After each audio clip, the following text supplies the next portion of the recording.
This is Bloomberg Surveillance with Tom Keene and Paul Sweeney. Donald Trump needs a weak dollar. Have we achieved a soft landing? Has the Fed kind of done its job? With Lisa Mateo on markets. The economic calendar jam-packed today. And Michael Barr with news. Fears over a broader regional war in the Middle East. The best in economics, finance, investment, and international relations. This is Bloomberg Surveillance on Bloomberg Radio. Good morning, everyone. Lisa Mateo, Tom Keene, John Tucker in for Michael Barr, David Gura in for Paul Sweeney. Good to have Gura here with a political story of the week, but the news flow this morning, folks, just absolutely extraordinary. We welcome you across this nation, particularly on the West Coast with all the challenges we saw this weekend. David Gura, I got 60 Minutes. I thought that Scott Pellett and the team out at 60 Minutes in LA, they really captured the loss. Tremendous loss. You flagged this as well. Lucas Shaw, our colleague who lives out in Los Angeles, Great kind of putting into context how devastating this has been for the city and beyond, and also just the entertainment industry they're in. But a lot of people suffering and trying to navigate all of this, and we're going to touch on that throughout the morning here. Rob Carolyn with us here in a few minutes, and he'll be with us later in the morning as well. Markets on a move. The VIX up two figures, 21.47. We're really going to stay focused on the markets today, but we have the Gura world. He wouldn't have shown up if we didn't do politics. Confirmation hearings this week and the rest. It's a packed week, even off of the jobs report that we had on Friday, that bang-up jobs report. Bloomberg Surveillance this morning is brought to you by BAM Mutual. They insure municipal bonds that finance essential infrastructure and provide guaranteed income to improve any portfolio. Learn more about municipal bond credit quality. Visit BAMBonds.com, BAMBONDS, BAMBonds.com. Futures at negative 45. Right to it from the Interactive Broker Studios, Lisa Mateo. And we got futures falling. This is after Friday's free fall. Following that December jobs report, tech shares really getting beat up. Among the high-profile losers, Tesla down 2.5%. You have Palantir Technologies down more than 3%. NVIDIA down nearly 3%. You also had the White House unveiling these new curbs on exporting NVIDIA AI chips. That will take place in about a year. So NASDAQ futures down more than 1%, 253 points. Dow futures down 0.2%, 116 points. S&P futures down 0.8%, or 48 points. We have the two-year yield, 4.41%. That's up 3 basis points. The yield on the 10-year, 4.78%, and that's up 2 basis points. Oil climbing to a 4-month high. You had fresh U.S. sanctions on Russia threatening to affect supplies. So right now we have Brent crude, $81 a barrel, up more than 1.5%. WTI crude, $78 a barrel. Then UK-listed shares of BP, Shell, lower this morning as well. Currencies, you have the Bloomberg gauge of the dollar. It touched the highest in more than 2 years. Right now it's up about 0.2%. And then you have the euro, fell to its lowest level against the dollar since late 2022. Right now it's at 101.94 against the dollar, and the pound also weaker. Bitcoin down more than 3.5%. Want to point out Bitcoin buyer MicroStrategy, that's down more than 5%. That is a Bloomberg Business Flash. Tom and David. Lisa, thanks so much. Greatly appreciate that. Rob Carolyn has been wonderful at giving us the scope and scale of the weather driving this horror in Los Angeles. Rob, I want to go to the most important place on the map this morning, which is 520 North Elliver Street, Oxnard, California. That is where the Oxnard, California National Weather Service is. What are they doing in that building early this morning? Well, they're focusing on when the winds are going to be highest, Tom, and it's looking like it's Tuesday into Wednesday. They have wind advisories out for a good portion of Southern California for today through about 4 in the morning on Tuesday. And then as this upper-level disturbance goes by and starts to tighten up the flow, a high wind warning kicks in tomorrow morning at around 4 a.m. and runs through noon on Wednesday. That's when they're very concerned that the northeasterly flow could produce wind gusts up over 45 to as high as 70 miles an hour. It's going to be breezy out there today with some gusts over 35 miles an hour, but the pressure gradient out there is going to tighten up during the night tonight, and particularly during the day tomorrow and into Wednesday. Can they predict winds accurately? Can they go canyon to canyon or town to town and say this town's going to get hit hardest? Well, CAL FIRE's got lots of remote sensors out there, so they can watch what develops in real time. They have a mesoscale network of meteorological stations, so they get a pretty good idea. What they're looking at today is they think Ventura County is going to be affected more because the flow today is going to be more out of the east, so Ventura County is more at risk. Then as the flow becomes northeasterly tomorrow, it starts to shift the attention back into Los Angeles County because of some of the orientation of some of those canyons. They have the tendency to funnel northeasterly winds, and that's why they're concerned about the higher gusts with that higher pressure gradient. The only good news is, and we saw it this weekend, when the winds diminish and the winds turn onshore, the firefighters were able to make some progress. It looks like it turns onshore by Friday, and we get the marine layer to push into the LA basin Friday, Saturday, and Sunday. So that should increase the humidity quite a bit and drop the temperatures. And I think by the upcoming weekend, the weather may actually start to help them quite a bit. Rob, lastly here, just help us with the rarity of what we're seeing here. Of course, we're well acquainted now with the devastation across this area, but I see this note about a particularly dangerous situation, red flag warning in Santa Barbara, Ventura, and Los Angeles counties, Monday night through Wednesday morning. This is a rare signifier, something we don't see a lot. What does it actually tell us about what we're seeing?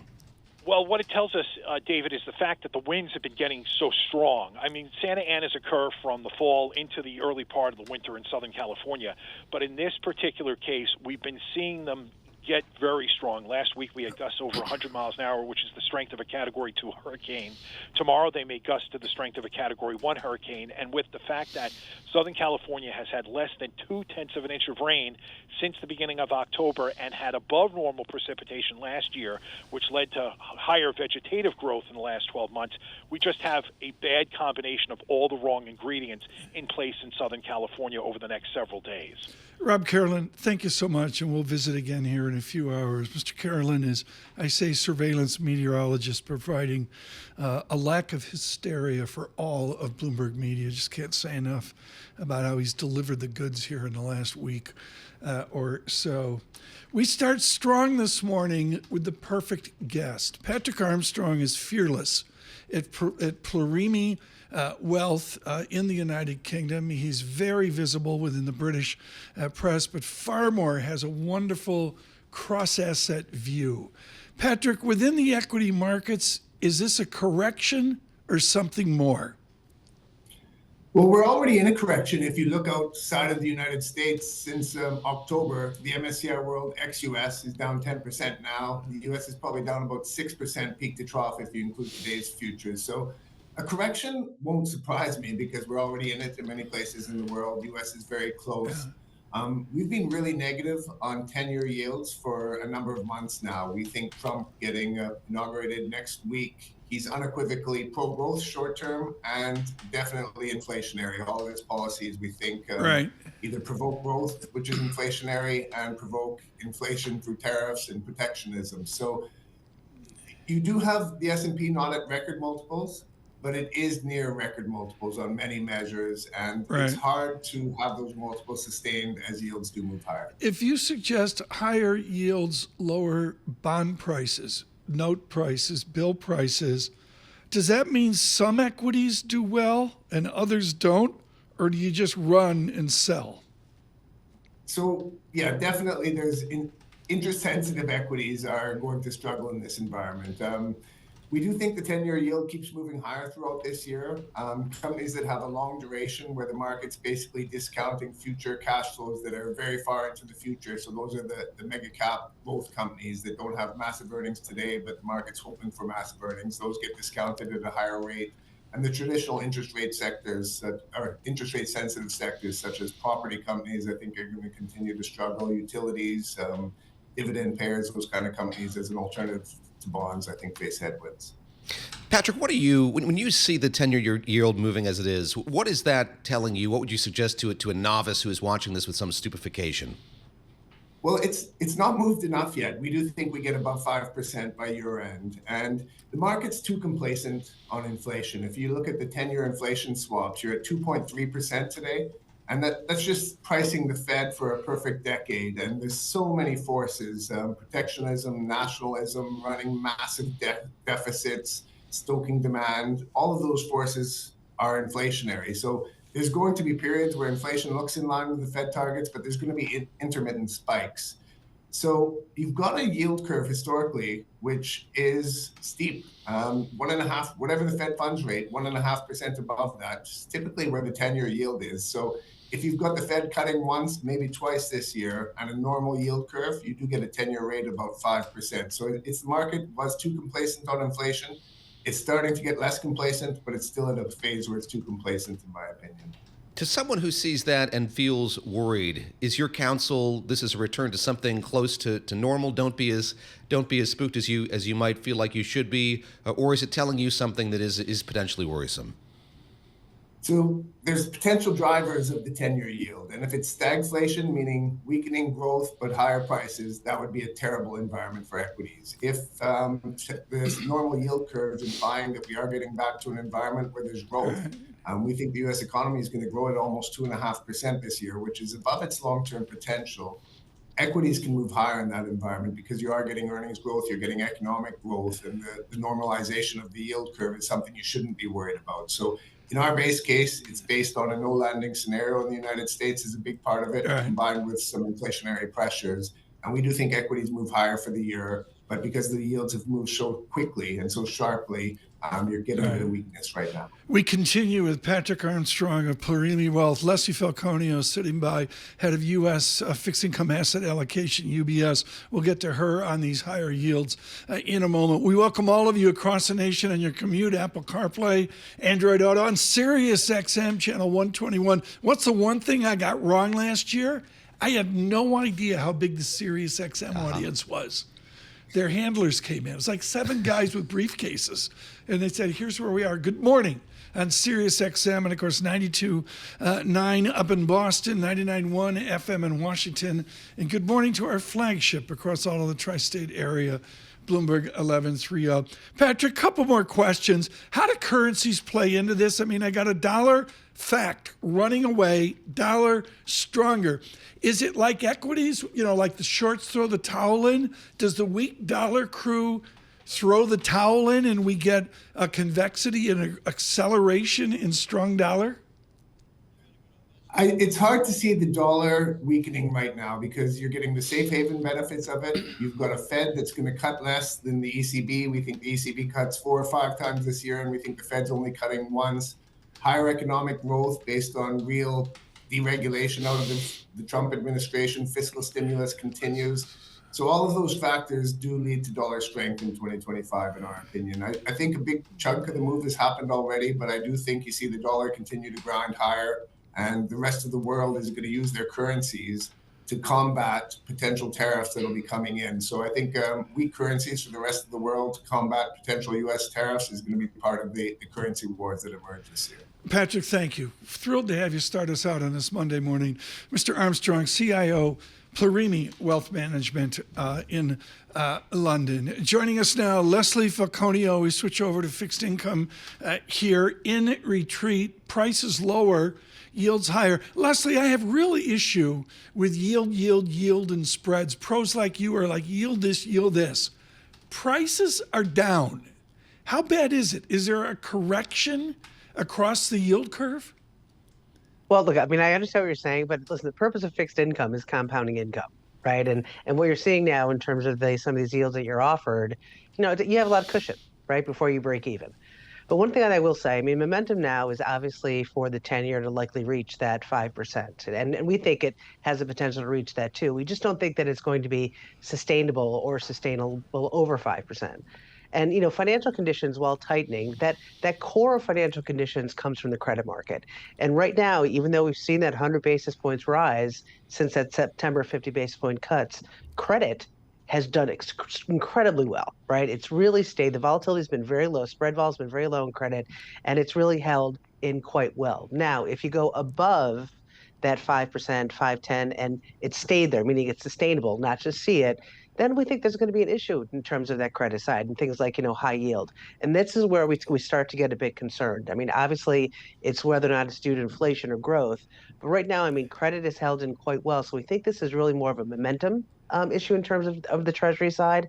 And we You can definitely see 5%, but we just think it's a question of sustainability. Leslie, Tom hates it when I look backward, but let me take Friday's jobs numbers and have you push forward if you could go back to the numbers that we got then. How did that change your forecast, your sense of where things are headed, seeing that blowout report of last week? Look, there's no question. 256 was large, and not only that, but Bloomberg was talking this morning, which is absolutely true. I mean, the composition is much different, right? It's private now versus, say, government education. But I do think that this could be, in January does have a tendency to be vulnerable to revisions. And there's no question that jobs number was strong. We're seeing, Atlanta Fed now around 2.6, and we're not arguing that the economy is going to crater by any stretch. I mean, we think that growth stays, above trend. But I think that this one number, particularly what we're seeing, what's happening now on the West Coast, there could be some implications going forward. And we do think it's subject to revision. So again, we think interest rates could go up to that 5, maybe a little bit over 5% level. We just don't think they're going to stay there, particularly given how hawkish the market has turned. I mean, now they're pricing in 19 basis points for all of 2025 and a terminal rate of around 420. And everyone sort of is moving on the spectrum. Right. Everyone's on the same side now, right? No one's bullish. Everyone's bearish. Well, and we saw this weekend with some of the exuberance numbers really pulling back and, different fancy measurements I frankly don't understand. Leslie, what at UBS do you see people doing? Are they going wicked short duration cash or the Paul Sweeney 2-year? What are people actually doing this Monday? We've recommended staying in terms of where to stay on your duration sort of component or interest rate risk. Most of that short end. So we're staying a little bit 5 years and 5 years below. We haven't liked the back end for quite some time. This goes back to the summer, simply because our view was that the curve was going to normalize. It's going to steepen. And whether you're bullish or bearish, the long end was going to underperform. Obviously, since the sweep, it's been, sort of compounded. We've seen a really large rise in that back end. We still don't like the back end yet. We're going to wait a little bit till we get to around that 5%. But to start to lock in at that area, given how hawkish that market is, right. And that what they're pricing it is not necessarily, a bad time. But right now, it's just you can't look at it every day. It's particularly as the Fed is so data dependent. We know we've got some inflation numbers coming out this week, but we're starting to see, people definitely have this interest in terms of moving out the curve versus staying with that short end that we've recommended. Brilliant, Leslie. Thanks for the morning brief, Leslie Falconio, with us, head of U.S. fixed income at UBS. Can't say, that's what I love, David. This is wait, you invented the show with me. Excuse me. Well, but the idea of going equity and fixed income back to back. That's the way we roll. With our news in New York City is John Tucker. All right, guys, in the Los Angeles wildfires, the death toll is now up to 24, and more than 12,000 buildings have been turned to ash in the Pacific Palisades and Altadena regions. Over the weekend, firefighters did get a brief break from the punishing Santa Ana winds that have spread the flames across about 38,000 acres. But another round of wind gusts is in the forecast this week. Here's Los Angeles County Fire Chief Robert Luna. The fires may be closer to being over. You hear that from our fire chiefs if it goes that way. But we do have this pending weather event. We are not going to de-escalate the number of people that we have out. LA Fire Chief Robert Luna. The National Weather Service has issued its most severe alert, particularly dangerous situation warning for Malibu, the Fernando Valley, and the San Fernando Valley, and much of Ventura County. More than 7.7 million people facing critical fire weather conditions today. Justin Trudeau says Canada ready to respond with counter tariffs if the U.S. imposes tariffs on Canadian products. The outgoing prime minister there said his government isn't looking for a trade fight, but will have to retaliate if the U.S. puts tariffs on Canadian products. We are the #1 export partner of about 35 different U.S. states, and anything that thickens the border between us ends up costing American citizens and American jobs. That's not what President Trump got elected to do. I know he got elected to try and make life easier for all Americans, to support American workers. These are things that are going to hurt them. Justin Trudeau making the comments on MSNBC. President-elect Trump's cabinet choices are going to start facing Senate confirmation hearings this week. On Thursday, the Treasury Secretary nominee, Scott Bessent, will answer questions. And you're going to have to wait a little longer for the next space launch. Jeff Bezos' Blue Origin delaying the inaugural launch of its new flagship rocket to deal with an unspecified issue on the vehicle. One of the advantages of getting up in the middle of the night to come here is that you can look up in the sky and see all sorts of things. And I'm not talking drones. The first full moon of the year moving across the sky tonight. Gorgeous. Some parts of the world, it's also going to pass in front of the more red than usual Mars. It's lunar occultation. Absolutely nailing this. It's spectacular. Driving in, a telescope on his left eye and his right eye on the road. Great. John He's got the Not quite. 15-inch Maxutov up there. Wow. Lawrence McDonald, Convert Bond, my essay of the year a couple years ago, with the smartest tweet I've seen. It's got some opinion in it, David. California needs, this is his opinion, needs 2 times Ukraine-sized package. Incredible. Very soon. 25% of U.S. debt rolls over this year.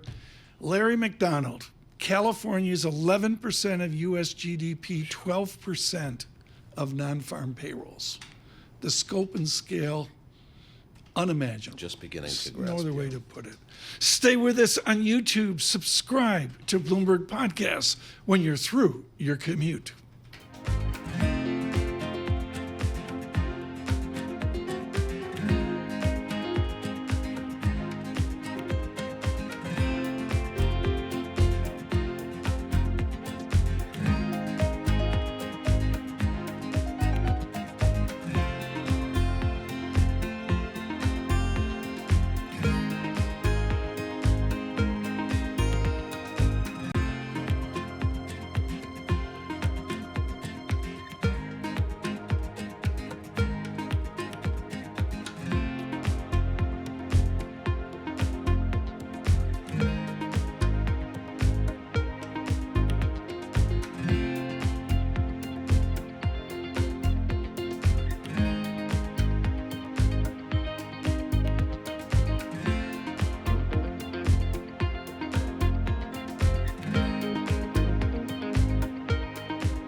Markets, headlines, and breaking news 24 hours a day at Bloomberg.com, Bloomberg Television, and the Bloomberg Business app. This is a Bloomberg Business Flash.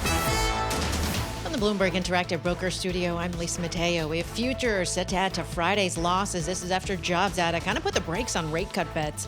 There's more economic data out this week. Today, it's the New York Fed's one-year inflation expectations. But tomorrow, producer price index, and that's followed by December's consumer price index on Wednesday. Can't forget bank earnings also kick off this week. JP Morgan Chase, Citigroup, Wells Fargo, BlackRock report Wednesday. Thursday, we have Morgan Stanley, Bank of America. All right, let's get to NASDAQ futures because they're down more than 1%, 223 points. Dow futures down 0.2%, 96 points. And S&P futures down 0.7%, or 42 points.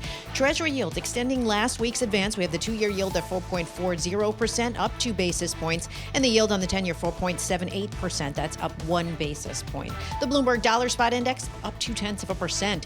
We have shares of Macy's falling, down about 2.5%. Trimmed its sales outlook in the current quarter after the holidays just didn't deliver. And then you have Moderna. It's off more than 18%. Cut its 2025 sales forecast. Slow demand for its COVID and also its RSV shots. And finally, sources saying Johnson & Johnson in talks to acquire Intracellular Therapies, a biopharmaceutical company focused on central nervous system disorders. It is official. Shares of Intracellular, they're up more than 35%. For on-demand news 24 hours a day, subscribe to Bloomberg News Now, wherever you get your podcasts. I'm Lisa Mateo. That's a Bloomberg Business Flash. David and Tom. Lisa, thanks so much. Thank you for mentioning earnings. I'd completely forgotten. Oh, yeah, the banks report this week. The news flow, folks, is absolutely incredible. We're going to try to balance it for you and keep you up to date. Thank you, Rob Carolyn, for the fire update here 20 minutes ago. Jordan Rochester just publishing with Missoula. Everybody's publishing this morning. And, you know, he folds in David Gura on weak euro natural gas. Like the worry about natural gas 12 months ago is the worry now. We got through it a year ago, but he's looking for some real challenges in Europe and the United Kingdom. Challenges in Europe, more challenges in Europe and the United Kingdom. Yeah. I should say. Yeah. Weaker euro. We'll have to see. Joining us now, Michael McKee, chief Broncos correspondent for Bloomberg. I watched that game yesterday. Did you watch all of it, Mike? I did. Okay. Did you? He was optimistic till the end. They look good coming out of the game. If you're a Broncos fan, you go into all these games expecting to lose. Yeah. They're better. Bo Nix has got a lot of talent. He's a good quarterback, but they're not good enough yet, and that's okay. What does the Fed do with a cacophony of news? Jerome Powell's going to say to you when you ask that rude question in the press conference, two of them. We're maintaining focus on our, blah, blah, blah. Baloney. There's a huge cacophony of news. How do they process it? One data point at a time, basically. They're at this point not going to move in January. They've told us as much, and the premium would be on not moving, given what's going on with the markets at this point and the forecast for what the president-elect may or may not do. The question then becomes, a week from today, right? He promises 100 executive orders, then you're going to have a whole bunch of Fed economists parsing through them to see what is economic and what they might mean. I thought Greg Ip in the Journal this weekend was absolutely brilliant, talking about mirroring economics. The new chief economic advisor for President Trump is a bit of a different Harvard PhD. And Ip goes paragraph through paragraph, and Doug Irwin and Dartmouth's in that article saying, no, he's wrong. I mean, it's just that simple. Tell us about, Mike McKee, the magnitude of tariffs from 2% now, as Krugman said last week, out to a proposed 20%. Well, it's going to be different from what we're talking about in terms of Trump 1, because this is the universal global tariffs, which would put a price increase on everything, basically. But then the question is, how is it applied? Does he declare an emergency and do it all at once, or does he go through the process he went of finding reasons under the trade laws? If he does that, then you spread it out, and you could have more of an inflation problem by doing that, because you will have continual price moves. But if he does it just once, you'll have a big price move and it won't continue. However, I think the best line of the weekend was from Scott Lincecum at the Cato Institute, who said he doesn't think that Trump will impose massive tariffs on day one, because who wants to raise the price of guacamole right before the Super Bowl? When the Broncos are in the Super Bowl. Mike McKee, you're going to come back here, I believe, in 25 minutes. Thank you for that.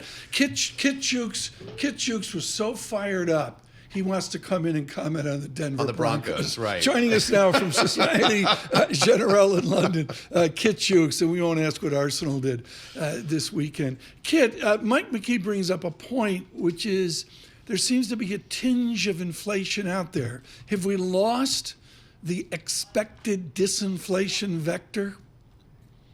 Yeah, I mean, I sometimes think we get too excited about, inflation sort of getting down closer to 2 rather than getting a bit stuck somewhere near 3. We set up this inflation targeting game for central banks, back in the 70s when we had inflation that was in double digits. And, these are sort of rounding errors on individual bits. Inflation at this point is going to be quite sticky because the labor market in the US is quite tight. There's shortages of workers in various places. There's bits and bobs of frictions of costs coming through. And it's not just going to slide to 1% in a straight line really fast. And that niggles a bit.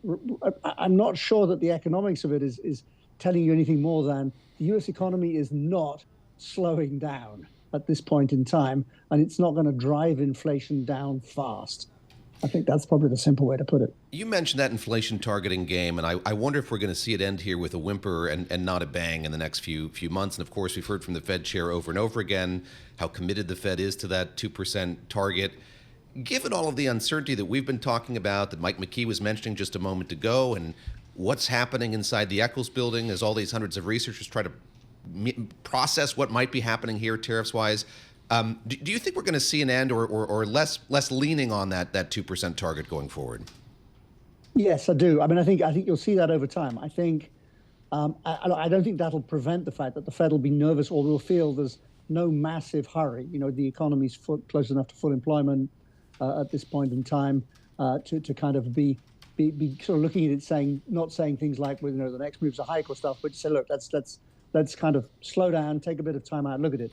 But I do think that you want to manage the idea that you have a firm target to send to people at the same time as recognizing that this is kind of a fluffy concept. What do we actually think the inflation rate is?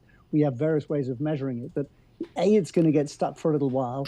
B, getting all the way down to 2% might take quite a long time. Right. And C, how precise are we really being about this? And we shouldn't be too stuck about that. Kit, the heritage of Société Générale is a heritage of French mathematics. You grew up in France. You know that. You lived it. And the idea here is a measurement of the risk out there. What are the losses taken by the market if they've been saying short dollar, weak dollar, and the dollar just keeps migrating higher? Is it like the equity market where there's tangible money to lose? Well, there are people who are going to lose money hedging in foreign exchange in the real world. So people will lose money because anybody who's booked a holiday in the United States to, go and ski in Vail or somewhere this winter is going to get hit if they haven't bought their dollars yet. So there's real stuff like that. There's real stuff for people doing trade. There's real stuff for Americans who haven't taken advantage of people importing who haven't paid for it at the right time or paid early, so on. So there are costs, and there are quite big costs. The foreign exchange market is a big market.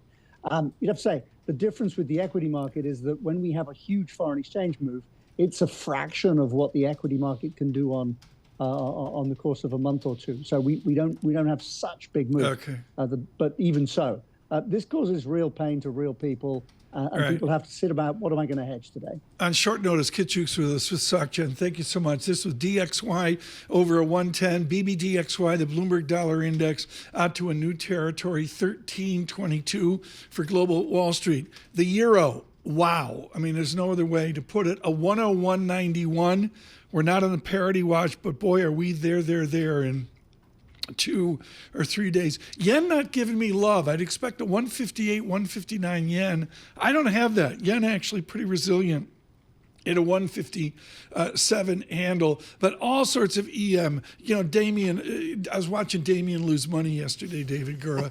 And, I said, can you bet in Singapore dollars? Yeah. Because it just weakens as well. Mexico, not out to 21, but 20.76. Canadian dollar, the loonie, a 144 handle. Even Turkish lira gives way here to a weaker currency. The dollar ascended this morning. Now, part of the deal, like somebody in your entourage, I don't think it was your agent, it was maybe your manager, said when Zach Cohen's on, Gura's got to drive the interview. Are you prepared for Zach Cohen? I'm getting ready. It's a busy week in Washington. There's like maybe 12 confirmation hearings just tomorrow. We got a box up above the smoke, above the cigar smoke, where we'll be looking at a lot of confirmation hearings. David Gura in conversation with Zach Cohen. We'll do that in a minute. We're out on YouTube. You need to subscribe to Bloomberg Podcast on YouTube. It's our new distribution. Good morning.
markets, headlines, and breaking news 24 hours a day at Bloomberg.com, Bloomberg Television, and the Bloomberg Business app. This is a Bloomberg Business Flash.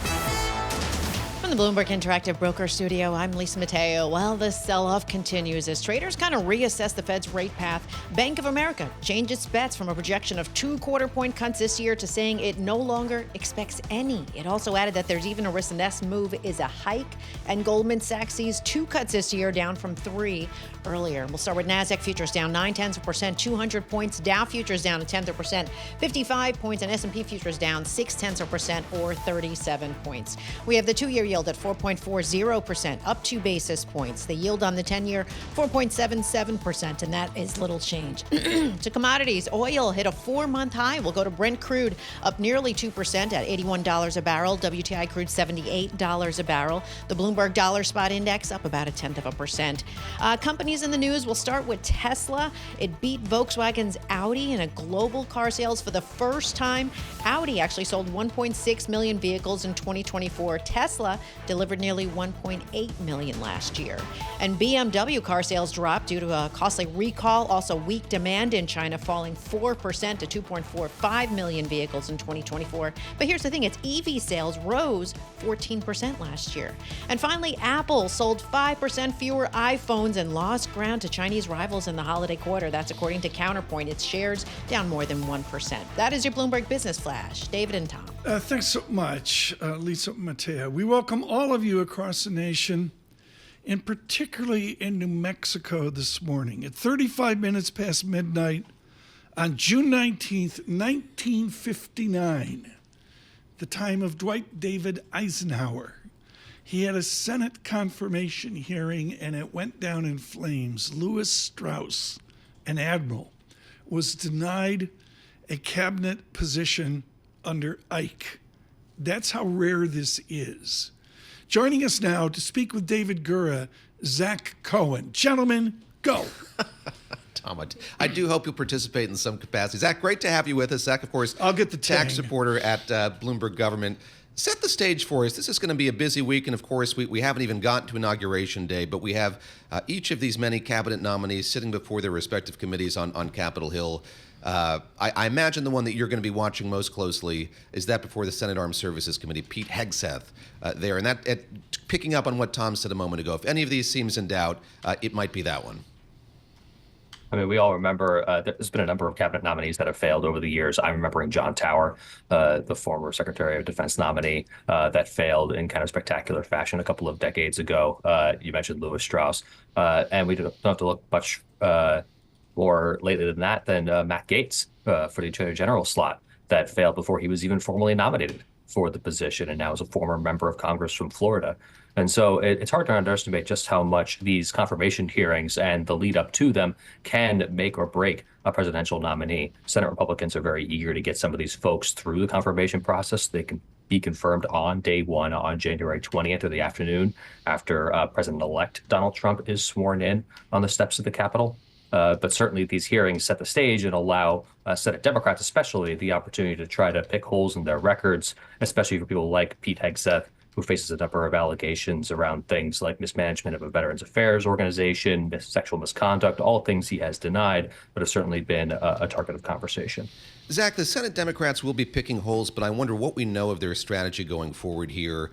If some of these nominations are assured, how much of a stink should they make? How do they view the kind of utility of these confirmation hearings as they look at the minority that they're in here in the next Congress? Yeah, over the last couple of decades, senators have basically agreed that simple majority is the only way that these nominees are going to get through. Very rarely do you see, especially cabinet nominees for the Supreme Court, get through with large bipartisan support of the 60-plus votes that we used to see before the filibuster was eroded time after time in the Senate. And so Democrats really have more of a rhetorical job this week with their audience being really just a handful of Republican senators, people like Senator Susan Collins, Lisa Murkowski from Maine and Alaska, respectively. Some of these more moderate senators that might be convinced to vote against a nominee or, simply before it even gets to a floor vote, tell the Trump team, hey, maybe we got to withdraw this particular nomination. We've seen that with other nominees, including a former Secretary of Defense nominee during the first Trump administration, Pat Shanahan. And so certainly there's some precedent here for building enough of a case against the nominee that they fail before they reach the floor. So if Cohen of Maine votes against candidate A, cabinet member A, what's the outcome for her? How is she harmed? Yeah, Susan Collins, arguably one of the more vulnerable Republicans. I'm no, it's okay. It used to be a Cohen from Maine. That's what happens. Cohen, right? I got two pros. I got Gura and Cohen, legitimate political pros. Running, and I'm like, mixing up Bill Cohen, the wonderful William Cohen. Yeah. I'm such an amateur. Zach, save me, please. No, I mean, it's a great question because Collins really is one of these key figures during this current Republican Senate. They do control 53, 54 seats once Jim Justice from West Virginia is sworn in. And so Collins has some leeway here to vote against the nominee on the floor that she might oppose and win some plaudits with voters in Maine who will decide just next year whether to send her back to the Senate for another 6-year term. I believe the only Republican senator up for re-election in a state that Vice President Kamala Harris won in November. And so certainly she's got to walk this tightrope between appealing to members of her own party, certainly, but also voting and finding ways to appeal to Democratic voters. I will point out during the Biden administration, especially because the Senate floor has been so dominated by nominee votes, Collins has a penchant of actually voting more with Democrats than with Republicans when it comes to getting some of these nominees through. So she's certainly one to watch. Zach, let's preview the hearing on Thursday with Scott Bessent. In advance of these hearings, a nominee submits a lot of paperwork, answers some questions. I think with Scott Bessent and a lot of other nominees, there's still uncertainty about how they might approach policy, how much of it will just be kind of divined by President-elect Trump and what he wants to do to the extent that we know in great detail or any detail what those policies are going to be. What have you learned just in this kind of period of preparation for that hearing on Thursday about, yes, what he's likely to testify to, but also how he might lead the Treasury Department should he be confirmed? Well, certainly, Scott Bessent's major focus, should he be confirmed as Treasury Secretary, is going to be a very quick negotiation to try to renew the 2017 Tax Cuts and Jobs Act. That Trump-era tax cuts, those expire at the end of this current calendar year. And it's not lost on us that they've appointed an Assistant Secretary for Tax Policy, Ken Keyes, who is steeped in this issue. He used to work on Capitol Hill years and years ago as a longtime lobbyist on tax issues. And so they're bulking up with their expertise on tax policy in advance of these negotiations with fellow Republicans that could be really quite contentious as they try to get to some sort of agreement on a multi-trillion-dollar package. Bessent's also going to face certainly plenty of questions from Democrats. Senator Elizabeth Warren, the Democrat from Massachusetts, the top Democrat on the banking committee, will have her opportunity to question Bessent, and just today said that submitted 180 questions to Scott Bessent on things like taxes and tariffs, banking policy, Fannie and Freddie. These are the kinds of questions that he's going to get before this panel. And so he's certainly got his homework set up for him over the next couple of days to prepare for this. Zach Cohen, thank you so much. Bloomberg Government in Washington. Right to it with our news in New York City is John Tucker. Yeah, at least 2 rounds of vicious Santa Ana winds expected to blast through Southern California early this week, bringing powerful gusts that are going to challenge fire crews struggling to contain 2 destructive blazes and likely force thousands more to evacuate. This disaster is on track to be the costliest in U.S. history. AccuWeather raising its estimate for total economic losses up to $275 billion. FEMA Administrator Dean Criswell says things need to change when it comes to rebuilding. We have a lot of science and technology out there that shows ways that we can make these homes stronger and more resistant against these fires. That's really where we need to focus our efforts as we move into the rebuilding phase. FEMA's Deanne Criswell appearing on CBS's Face the Nation. The death toll, at least 24. Hospitals across the country dealing with a wave of respiratory illnesses. The CDC says at least 35 states seeing high levels of flu, COVID, RSV, even the common cold. So far this season, the flu alone has sent more than 63,000 people to the hospital and caused 2,700 deaths. And tax filing season in the U.S. starts January 27th. It ends April 15th. The IRS promising to sustain its momentum of improved service and digital offerings from last year. About 30 million taxpayers also will have another option to file for free with the IRS with the agency's new electronic filing tool, Direct File, open to an expanded group of taxpayers. Global news 24 hours a day, and whenever you want it, with Bloomberg News Now. I'm John Tucker, and this is Bloomberg. John Tucker, thanks so much. Futures negative 49, negative 35. Away to the tape, but the VIX comes in from the trauma of an hour ago, 21.21. The VIX out well over 20, I think gets your attention here. Gura riveted on cable, 121.24. Cable's British pound. Dave. Yes, I know. The cable goes under the water. Jukes taught me that some time ago. The cable goes under. I don't know which is the numerator and which is the denominator. Bloomberg Surveillance, good morning.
Now a look at the front pages. What's making news around the world? Your daily roundup of today's headlines on Bloomberg Surveillance with Tom Keene, Paul Sweeney, and Lisa Mateo. Good morning, everyone. And of course, what we do here in the daily look at the front pages, the Lisa Mateo moment, brought to you by IBKR Financial Advisors. Switch to Interactive Brokers, the lowest cost. Global trading and turnkey custody solutions. No ticket charges, no conflicts of your interest at ibkr.com/RIA. ibkr.com/RIA. Lisa, a busy weekend. It is, and a busy news flow, too. We're still talking about the Los Angeles fires. This just coming in from the Daily Mail that the mega mansion that was featured in the hit show Succession, that is gone. It's been reduced to rubble. It's the most expensive home in the Pacific Palisades. If you remember, if you're a fan of the show, it appeared in season 4 Succession, 2023. It was the home of the Roy siblings. You saw the patios, views, like those extensive views of the area. That was a backdrop for a lot of areas. It was gorgeous. Fire pit? Yeah, fire pit. Exactly, exactly. So everything out there, but they're saying that it has collapsed. It was a 4-story building. It was owned by Luminar Technologies chief Austin Russell. He actually bought it in 2021 for $83 million. It was valued around $125 million before the fires, and he actually wasn't even living there. It was being rented out when the fires, before the fire started, for about $450,000 a month. But that now is gone. It's been reduced to rubble. Tom, we were talking about this before the show, just the way in which people, yes, in Los Angeles, but outside of Los Angeles, trying to piece together if these properties still exist, doing a lot of kind of forensic work, just trying to figure that out. Yeah, we're all touched by it. And, I thought that the security overlay I heard yesterday is great, but the real story is the fires aren't over. That's, on this Monday, the story is Rob Carolyn's on Total Watch through at least Wednesday, if not into Thursday of next week. Yeah, and also Lucas Shadow, he has great insight in his Screen Time newsletter about the effect of Hollywood on the fires too. It's really so also poignant, keep in mind actually. for that. Yeah. Yes. All right, we'll take you from California. We're moving over to Colorado. It's a different kind of look if you've been to Aspen lately. Used to have like the North Face puffers and jeans. Well, Aspen is going a little more country chic. Cowboy hats, but like with diamonds in them. So you think some Gucci, reporting Prada. is necessary here?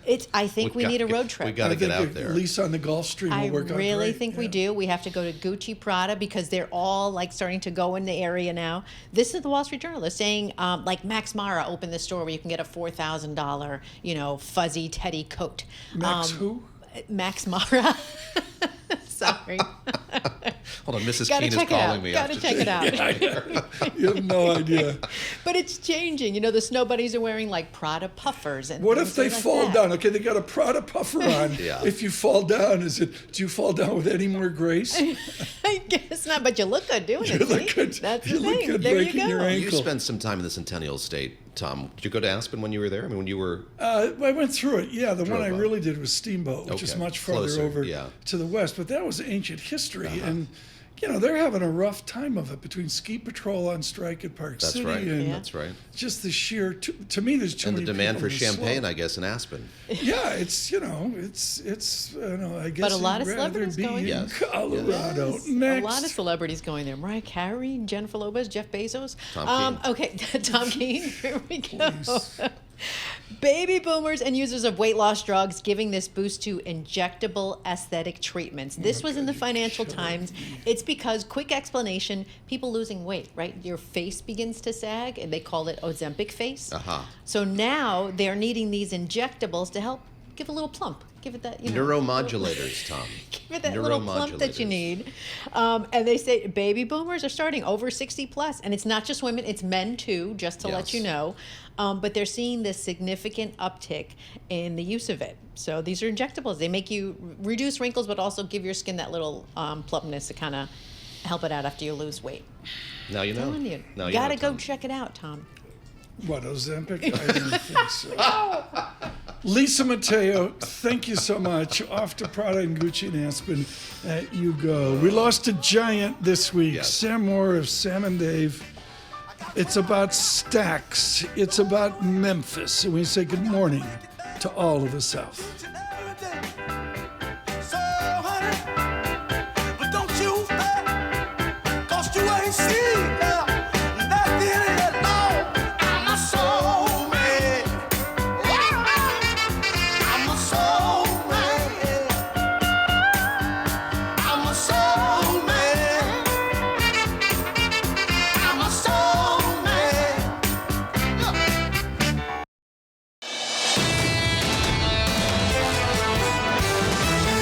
This is Bloomberg Surveillance with Tom Keene and Paul Sweeney. What do you say to people scared stiff in cash? We've got an administration, presumably, that will be pro-business, lower taxes. With Lisa Mateo on markets. AI affecting demand for cloud computing. And Michael Barr with news. U.S. Secretary of State discussed the conflict in Gaza. The best in economics, finance, investment, and international relations. This is Bloomberg Surveillance on Bloomberg Radio. Good morning, everyone. David Gura in for Paul Sweeney. I'm Tom Keene. Michael Barr on assignment this morning. John Tucker holding court as the Washington Commanders. Yes. Playoff bound after 19 years. 19 years. 19 years. Nearly 2 decades. There we go. It's exciting. You know, it's all there is to it. Lisa Mateo with us as well. We welcome all of you on your commute across the nation. The news flow. Greg Villiers out with a smart note this morning. And he said, you know, we're all focused on the fires, David Gura, but the news flow away from that. Extraordinary. Between the markets and what's happening in Washington, a tremendous week ahead. It's Monday. The a busy hearing week ahead. with you and the Zach Cohen show in the last hour. Yes. Help us out. Is it 9 a.m. tomorrow? 10 a.m. A little later. The senators 10 need a little a.m.? more time to get to the hearing rooms. But yeah, tomorrow they begin in earnest. How long is a typical hearing? Most are just a day, but for Attorney General, I think they're planning for 2 days. Pam Bondi will be before the Judiciary Committee for 2 days. So we'll be able to kind of handicap how this went pretty soon after. We'll have to see on that. What you need to know is markets on the move here. Lisa's going to do that here in a moment. We haven't mentioned oil, 78 on American oil. Brent crude, $81 a barrel. Javier Blas will be joining us here in 7 minutes. Originally, it was to get Mr. Blas through his people on coffee, on olive oil. But I'm sorry, his oil market is moving. Javier Blas with us, Dennis Gartman here in a moment. Yes, we'll touch on gold. Just an interesting day in the markets. You got dollar out at a 110 on DXY and euro. I am on the parity watch with a 101 print right now, 102.00. Bloomberg surveillance this morning. Brought to you by Cohn Resnick Advisory Assurance Tax for 4 years straight. 3, 2, 1. For 4 years straight. Hedgeweek is named CohnReznick Audit Firm of the Year. Let CohnReznick's financial services team show you why. We thank you, CohnReznick, for heritage support. From the Interactive Broker Studios, our Bloomberg Business Flash, Lisa Mateo. Yeah, and we've got futures lower. Analysts kind of rethinking their Fed rate cut predictions after Friday's blockbuster jobs report. Tech shares really getting beat up this morning. Among the high-profile losers, we have Tesla down 3%, Palantir Technologies down more than 3%, and we have NVIDIA down nearly 3% as well. Want to get to NASDAQ futures. Down 0.9%, 205 points. We have Dow futures down 0.1%, 61 points. S&P futures down 0.6%, or 38 points. The two-year yield, 4.39%. That's little changed, and the yield on the 10-year, 4.76%, and that is little changed. Oil climbing to a 4-month high. U.S. sanctions on Russia's energy industry raise supply concerns. So right now we have Brent crude $80 a barrel, up nearly 1.5%. WTI crude $77 a barrel. Want to point out UK-listed shares of BP, Shell, up 1%. Then we move on to currencies. The Bloomberg Dollar Spot Index reached the highest in more than 2 years. Right now it's up about 0.1%. The euro fell to its lowest against the dollar since late 2022, right now at 102 even against the dollar. The British pound down 0.6%. I have to point out Bitcoin, it's down nearly 4%, just over 90,000. Even Bitcoin buyer MicroStrategy down more than 5%. That is your Bloomberg Business Flash. David and Tom. Thanks so much. We greet the new year with Dennis Gartman, chairman of the University of Akron Endowment, legendary on Wall Street. David Gura. It was amazing how the percentage of people that admitted they read Gartman in the morning and the percentage of people that read Gartman every morning but would never admit it. Uh-huh. Dennis Gartman, why was that, Dennis Gartman? What was so incendiary about your daily morning note? Why did so many people say, I don't read Gartman, but they read it cover to cover? I think a lot of people laughed at Gartman for a lot of times too. We should take into consideration the laughter factor. Why people didn't want to say that they read my letter is really quite beyond me, but it's been a while since I actually was writing the daily commentary. I retired, 3 years ago with Parkinson's disease, so it's been some while, but I put out something every 2 weeks for friends and family and old acquaintances just to keep involved in the markets. And I'm actually the emeritus chairman of the University of Akron. They moved me up to emeritus status after being on the committee for 10 or 12 years. Is that because you got gold right?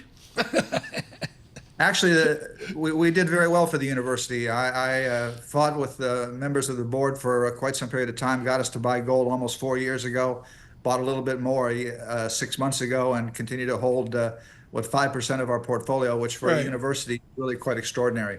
The inflation, it's been very beneficial. The inflation, and maybe moving away from a certitude of a disinflation vector. Dennis Gartman, the inflation is tangible, which tells me gold higher. Is that relationship still in order?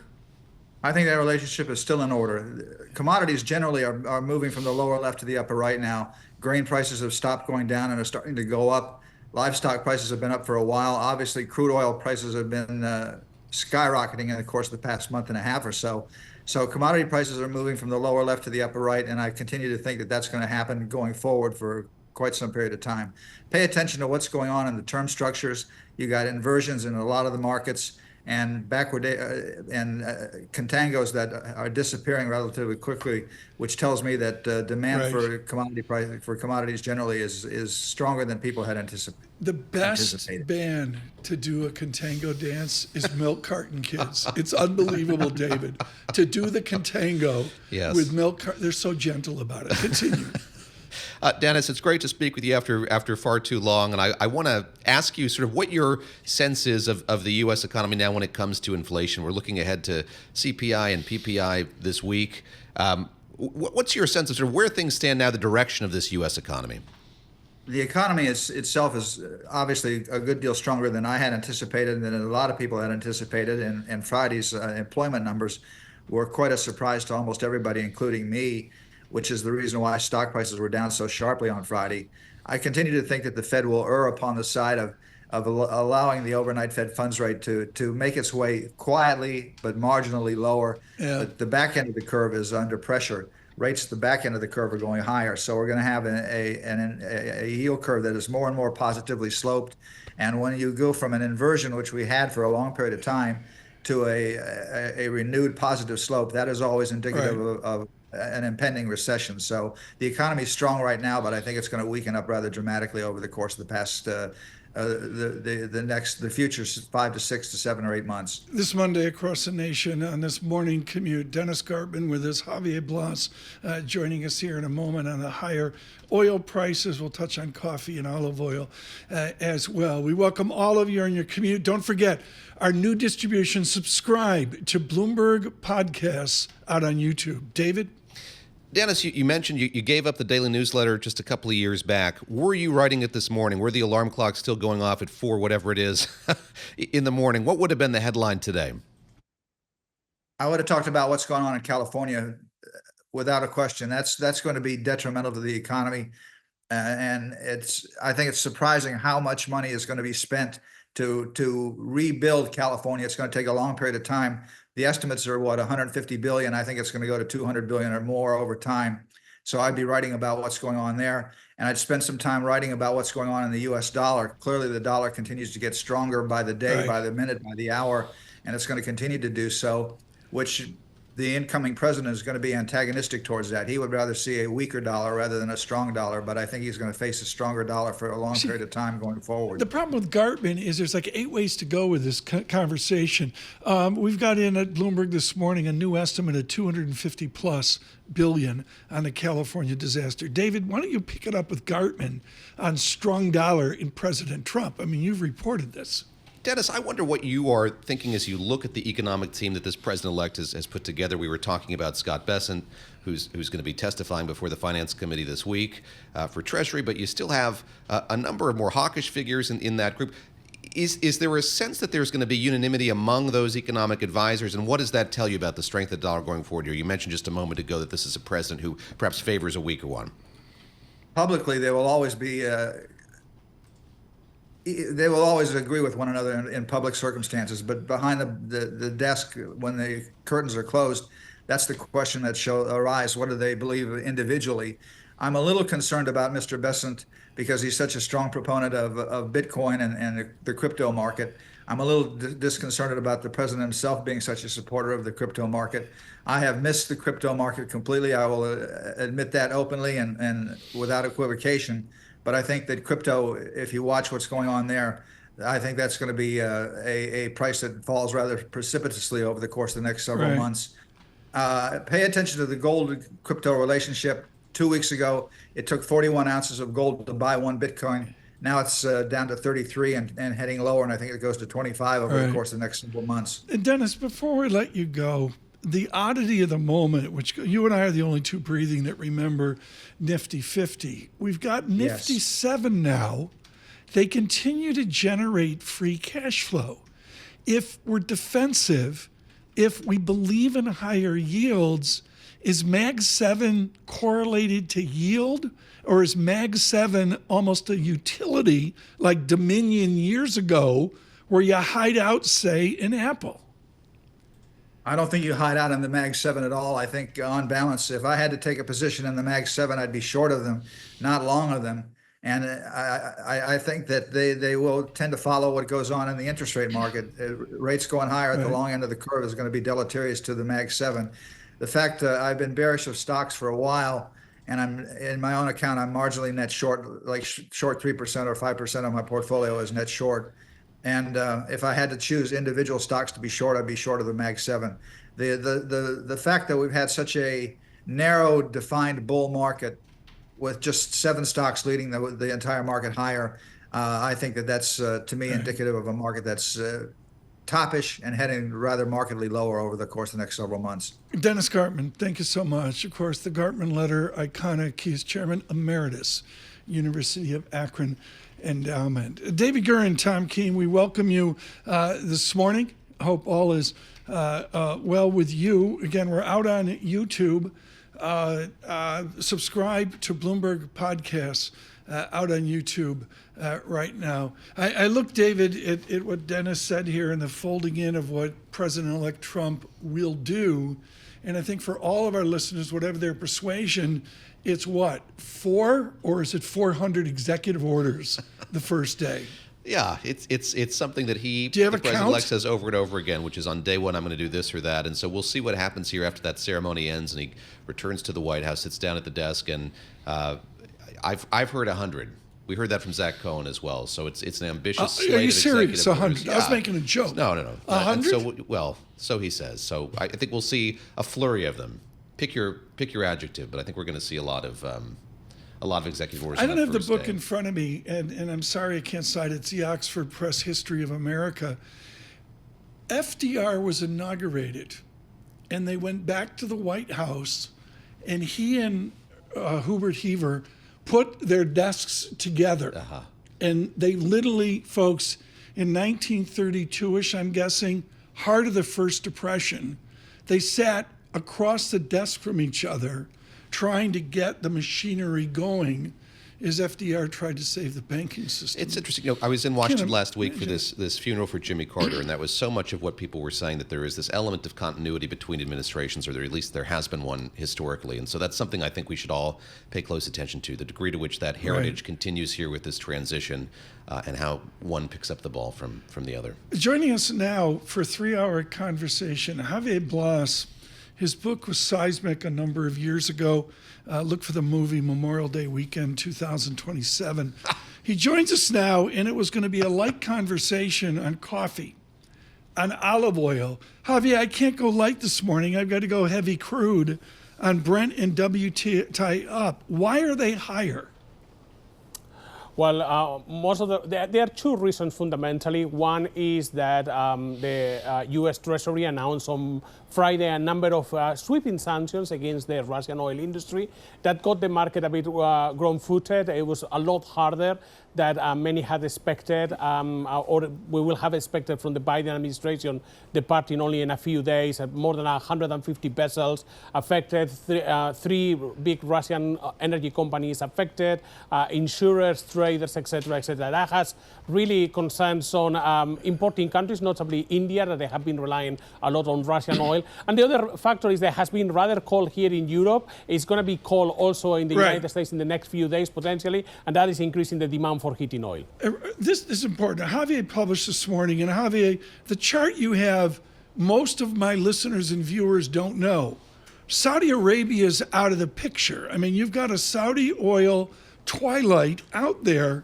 If that's the case, and that's our perception, we're getting all our oil from the Mideast. No. Where are we getting our hydrocarbons?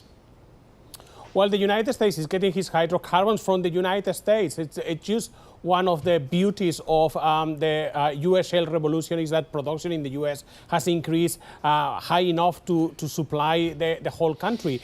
Some refiners in the United States, because of their configuration, still require a different crude that is not produced in the United States, but some of that is coming from Canada. A lot of that is coming from Canada, because we forget sometimes, we focus so much on what's happening on the Permian, but we forget also the Canadian oil production has increased significantly in the last few years, to the point that today the United States virtually imports almost no Saudi crude. It was at one point more than 1.5, 1.6 million barrels a day.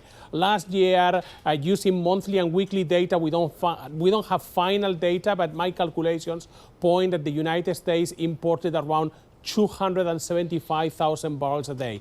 To find a lower number of U.S. crude imports of Saudi crude, you need to go back to 1985, almost 40 years ago, and that was a one single year.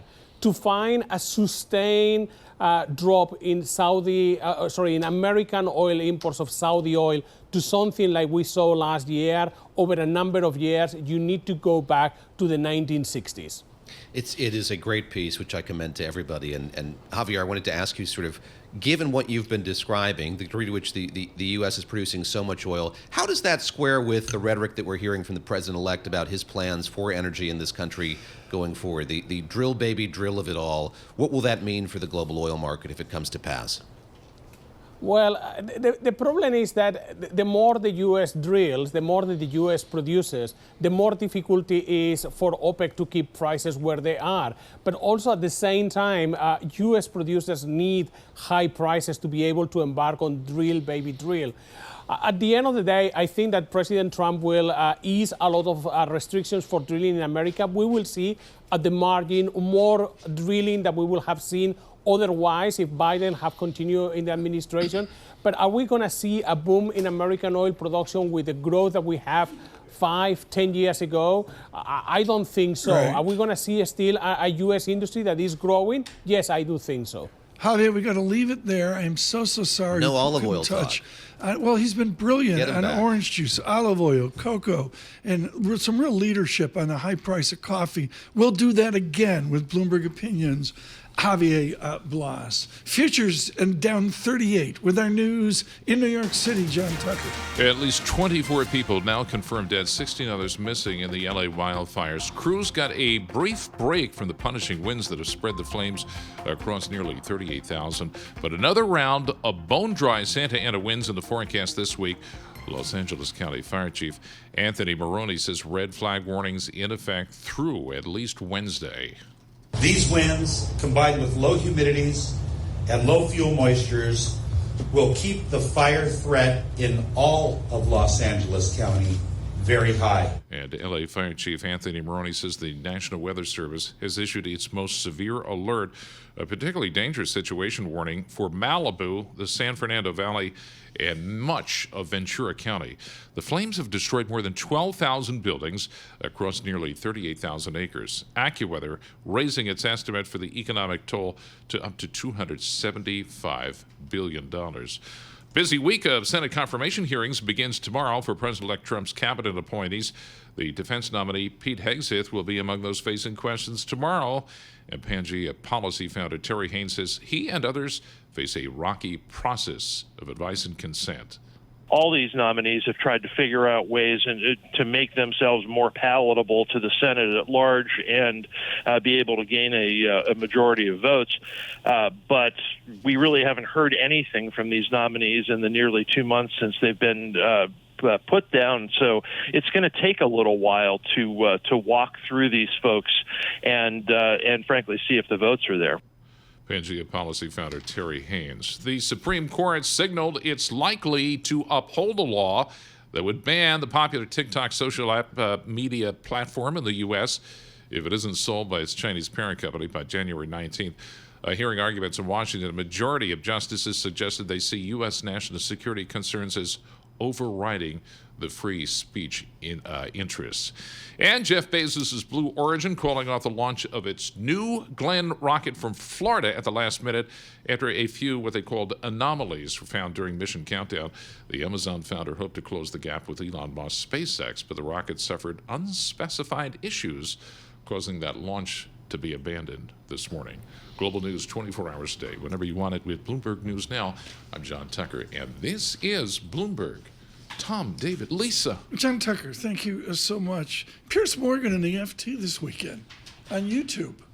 He's all YouTube. You are too. It's a new trend. I'm I know out you front. are. You were here. You were saying it before he. It's amazing. And Ray YouTube, he's my lead advisor on this. Ray YouTube's brilliant. It's international. It's incredible.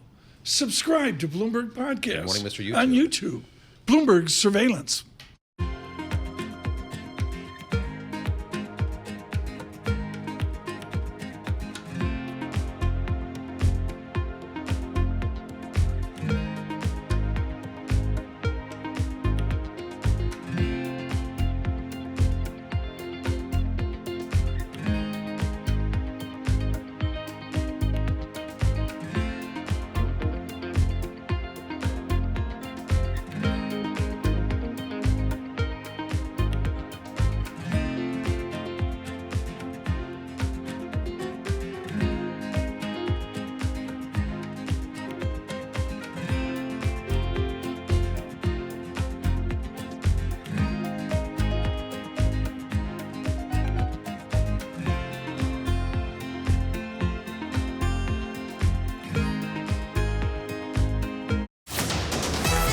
Markets, headlines, and breaking news 24 hours a day at Bloomberg.com, Bloomberg Television, and the Bloomberg Business app. This is a Bloomberg Business Flash.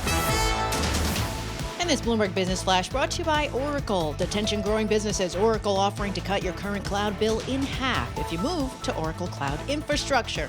For new U.S. customers with minimum financial commitment, offer ends March 31st. See if your company qualifies at oracle.com/Bloomberg. All right, we have futures falling. The focus turns to more economic data, also bank earnings this week. Today, we have the New York Fed's one-year inflation expectations, but tomorrow, producer price index, followed by December's consumer price index on Wednesday. All right, bank earnings kick off Wednesday. JP Morgan Chase, Citigroup, Wells Fargo, BlackRock, and then Thursday we move on to Morgan Stanley and Bank of America. NASDAQ futures down 0.9%, 190 points. Dow futures, little change, down 37. S&P futures down 0.6%, or 35 points. Treasury yields extending last week's advance. Right now, the two-year yield's 4.39%, and that's little change. The yield on the 10-year, 4.76%, and that is little change. The Bloomberg Dollar Spot Index up about 0.1%. We have shares of Macy's falling down about 2.5%. Trimmed its sales outlook in the current quarter after the holidays just didn't deliver. Then you have Abercrombie and Fitch raised its fourth quarter sales outlook, better than expected holiday sales. But here's the thing, it just wasn't enough to reassure those investors that it can keep up that pace, so its shares are down 10%. And Moderna falling off more than 19% after it cut its 2025 sales forecast. Also slow demand for its COVID and RSV shots. For on-demand news 24 hours a day, subscribe to Bloomberg News Now, wherever you get your podcasts. I'm Lisa Mateo. That is a Bloomberg Business Flash. David and Paul and Tom. Lisa, you nailed that. Paul, thank you so much for being with us. Paul's on assignment. David Gura Gura here. When you're gone, we talk endlessly about where you are. Where's Paul? I have no idea. We have a whole thing about where you are. He doesn't have the Gulf Stream. Okay, all right. Hopefully with a cold drink Francine somewhere. went to Costa Rica. Wonderful. So she had the Gulf Stream. That's all there is to it. This is a joy and a great honor. As many of you know, in all that we've done, we look at technology and try to avoid the cliche and the BS. Jack Kittery is one that has actually done it. And you know this when you know he published with Springer. For those of you that don't know the game, Springer is the adult reading. Any Springer book out of Germany is heavy lifting, and you go there to like the supposition principle on page 3. 1 over the square root of 2, 0 plus 1 over the square root of 2, 1. You know, you're there. It's Dirac and the rest of it. It's like heavy math, quantum computing, Jack Kittery on AI. Jack, I think we're ready for you on a Monday morning. The cardinal impatience now is, when do we see the outcome of the AI capital investment? Do you have an x-axis? Do you have a calendar when this works? Tom, good to see you and good to be with all of you today. This is going to be a key year for AI. Been a lot of promise, been a lot of hype. What's real? Where's the beef, as the commercial used to say? And I think what we're going to see is the rise and focus on B2B AI and on quantitative AI. The past 2 years, Tom and team have been really about consumer-oriented AI, about prompts, about typing things and getting haikus and college essays for kids. It's been about language AI, which again has many interesting applications, mainly on cost cutting. So if you are Delta, if you're Hertz, if you're Hilton, you have tens of millions of dollars of customer service costs. You can cut those costs with language AI. But 80% of the GDP of our economy is actually not driven by language, but by mathematical relationships. If you want to be a chemicals company, Dow, Grace, others, if you're an energy company, if you're a drug company, Pfizer, Merck, Lilly, you are driven by chemicals, equations, molecules. If you're a financial institution, again, language might be helpful to make sure you're on top of the SEC filings, but at the core is numbers, quantitative financial equations. Again, that AI is now hitting us this year. So I think we're going to start seeing the beef this year, next year, as we start seeing B2B applications using quant AI, quantitative AI, LQMs, large quantitative models, versus just LLMs, large language models. Jack, I'm wondering what you're hearing from the companies with whom you're working or might be working, what their level of engagement is like with this kind of technology or where it might be headed. I think we were kind of in a moment after the initial kind of fervor and frenzy about AI where a lot of companies thought, we should get into this or do something with it. How much sophistication is there in C-suites across this country and around the world when it comes to how AI could be used practically by these companies? It's a fundamental question. Over the past 24 months, we've literally been in the C-suites. They gather in large rooms at the top of their buildings. They invite folks like us in to give the AI talk and see what's going on. And initially, a lot of it was reflexive, to your point. A lot of it was, let's check the box as a company. Let's announce to our shareholders that we're doing something in AI. We've got an AI plan. But I think that that the bloom is off that rose, and I think now C-suites are getting more sophisticated. If you look at the drug companies as an example, their business model is one of the worst in the world. When you think about a drug company, it's a hit-based business. 90% fails, 10% succeeds. That 10%'s got to carry the 90% of failures. It's really not a great model at all because they don't have the predictive tools to figure out ahead of a clinical trial what is going to work and what's not going to work for that therapeutic, for cancer, for Parkinson's, for Alzheimer's. The promise of AI and what's happening right now is that we're beginning to bend that curve. And so drug companies, as an example, are beginning to shift from the reflexive, oh, we're using AI, to now a serious look at the tools that can bend the curve of success and failure in the actual trial. Jack, help me here with AI and the idea of making a profit or not and the fear that it will harm us. Like, are you walking around? I mean, folks, this is a guy who actually got through Schrodinger equations. Okay, some of us mere mortals didn't. Jack, just to cut to the chase, is AI an evil thing? There's that tone out there, that tinge out there. Well, Tom, it's a great question. First of all, thanks for the shout out to the book, but also to Springer. I agree with you 100%. The day that I found out that Springer would publish the book, and again, many people in the audience may not yet have heard of Springer, the publisher, but it's the #1 publisher in the technical and science areas, and they've done a great job. If people have trouble sleeping at night, Tom, the thing is to buy this book and make sure they get through 2 or 3 pages before they hit. No, it's a math-heavy book. It's a technical book. And the reason why it's technical and has code in it, the reason why, is that this stuff has to be made real. The only way to make it real is to put it in terms of the code that you actually implement. So, but I appreciate that shout out.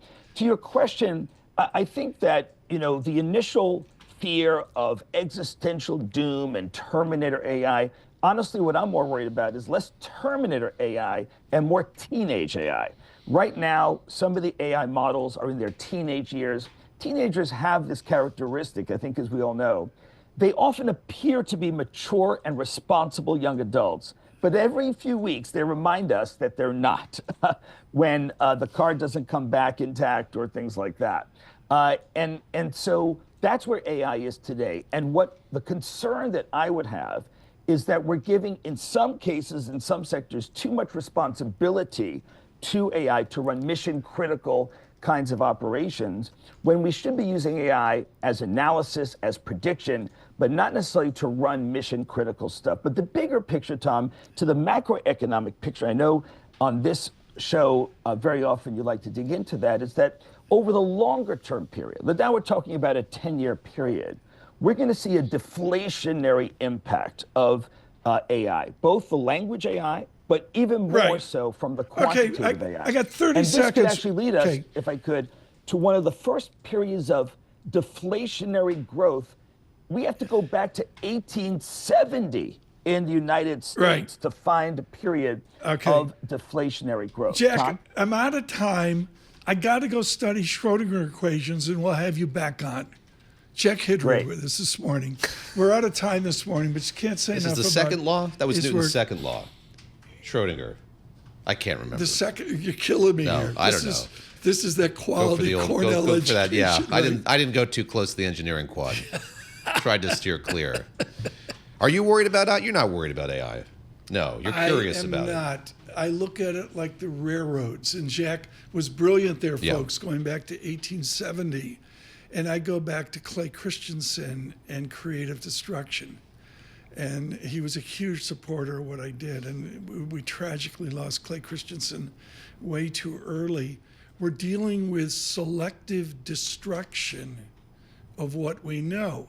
And there's a legitimate fear. And people like Jack, who actually can bridge to the fancy math, those are important voices to get to, rather than some earnings call where, great quarter, what's AI going to do for you? That doesn't work. That's an inside joke, folks. David Gura and Tom Keene, thank you for being with us. We continue.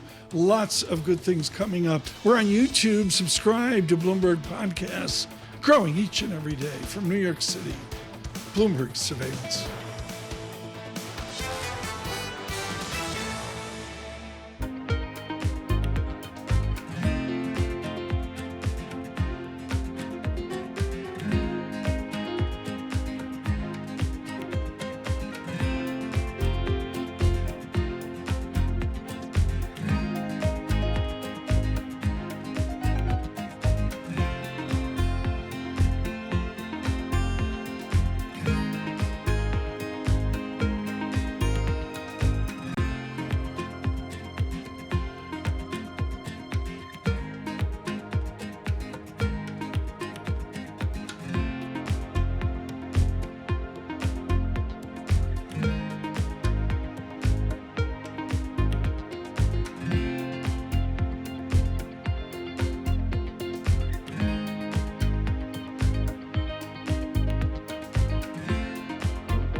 Markets, headlines, and breaking news 24 hours a day at Bloomberg.com, Bloomberg Television, and the Bloomberg Business app. This is a Bloomberg Business Flash.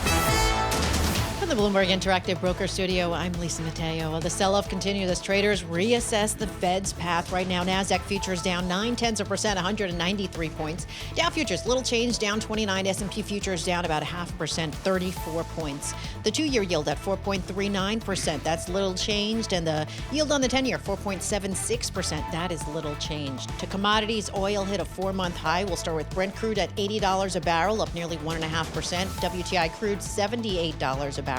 We have spot gold lower, $2,666 an ounce. We go to Bitcoin right now. I want to point it out because it's down 3% at just over 91,000. Few companies in the news. We have Johnson & Johnson. They agreed to buy Intracellular Therapies. It's a biopharmaceutical company for about $14.6 billion, and that has shares of Intracellular up more than 34%. And it looks like Mets owner Steve Cohen, well, he has an even better year off the field. The Wall Street Journal reporting that his hedge fund 0.72. Well, they're going to return as much as $5 billion to investors after posting large profits. And finally, Shake Shack. It says it plans to have more than 1,500 U.S. locations in the future, smaller format stores in fast-growing areas like in the South. That is your Bloomberg Business Flash. David and Tom. Can they put one by where I live and just, move it up 1 block away? They're good. It's like the offspring. Shake Shack 101. Good morning, everyone. Good morning on a January morning. Not as cold as it's been. No. We've broken that away. But right now, and this is a joy, let me first say, with the economic indicators and all we did Friday, what a jobs report show. Thank you, Ellen Sentner. Thank you, Claudia San. And our economic conversation and indicators are brought to you by IBKR. With Interactive Brokers Forecast Trader, you can trade your views on key political, key economic, and key climate indicators. Visit ibkr.com/forecast. Get started today. Thank you, Interactive Brokers. To interview David Gura is a good and wonderful thing. Let us start with the one remembrance of the Carter funeral. Give us the one moment that you will remember 5, 10 years from now. When his grandson spoke about him as a person, somebody he called his papa, whom he visited in planes over and over again, and led a life that in private kind of mirrored how he was in public. I thought that was so beautiful and so poignant. Yes, there were efforts by former advisor to kind of take stock of the administration, what he accomplished as president, but that insight into him personally kind of confirmed what I think a lot of us thought we knew about him, that he was so fundamentally good and decent and cared so much about people all over the world in his post-presidency. So that'll stand out to me going forward. A couple reads of the weekend. I mentioned Greg Ip in the Journal, just absolutely brilliant on tariffs and Trump. And another one was young Matthew Klein over at the Cook Political Report. He's like 15 years old. He's out of Emory. And you just can tell he's hardwired into the politics, David, which you do so well. And the answer is America looks totally different in 2032. We have a census in 30. Everybody's moving to Texas and Florida. That's the Matchbook study.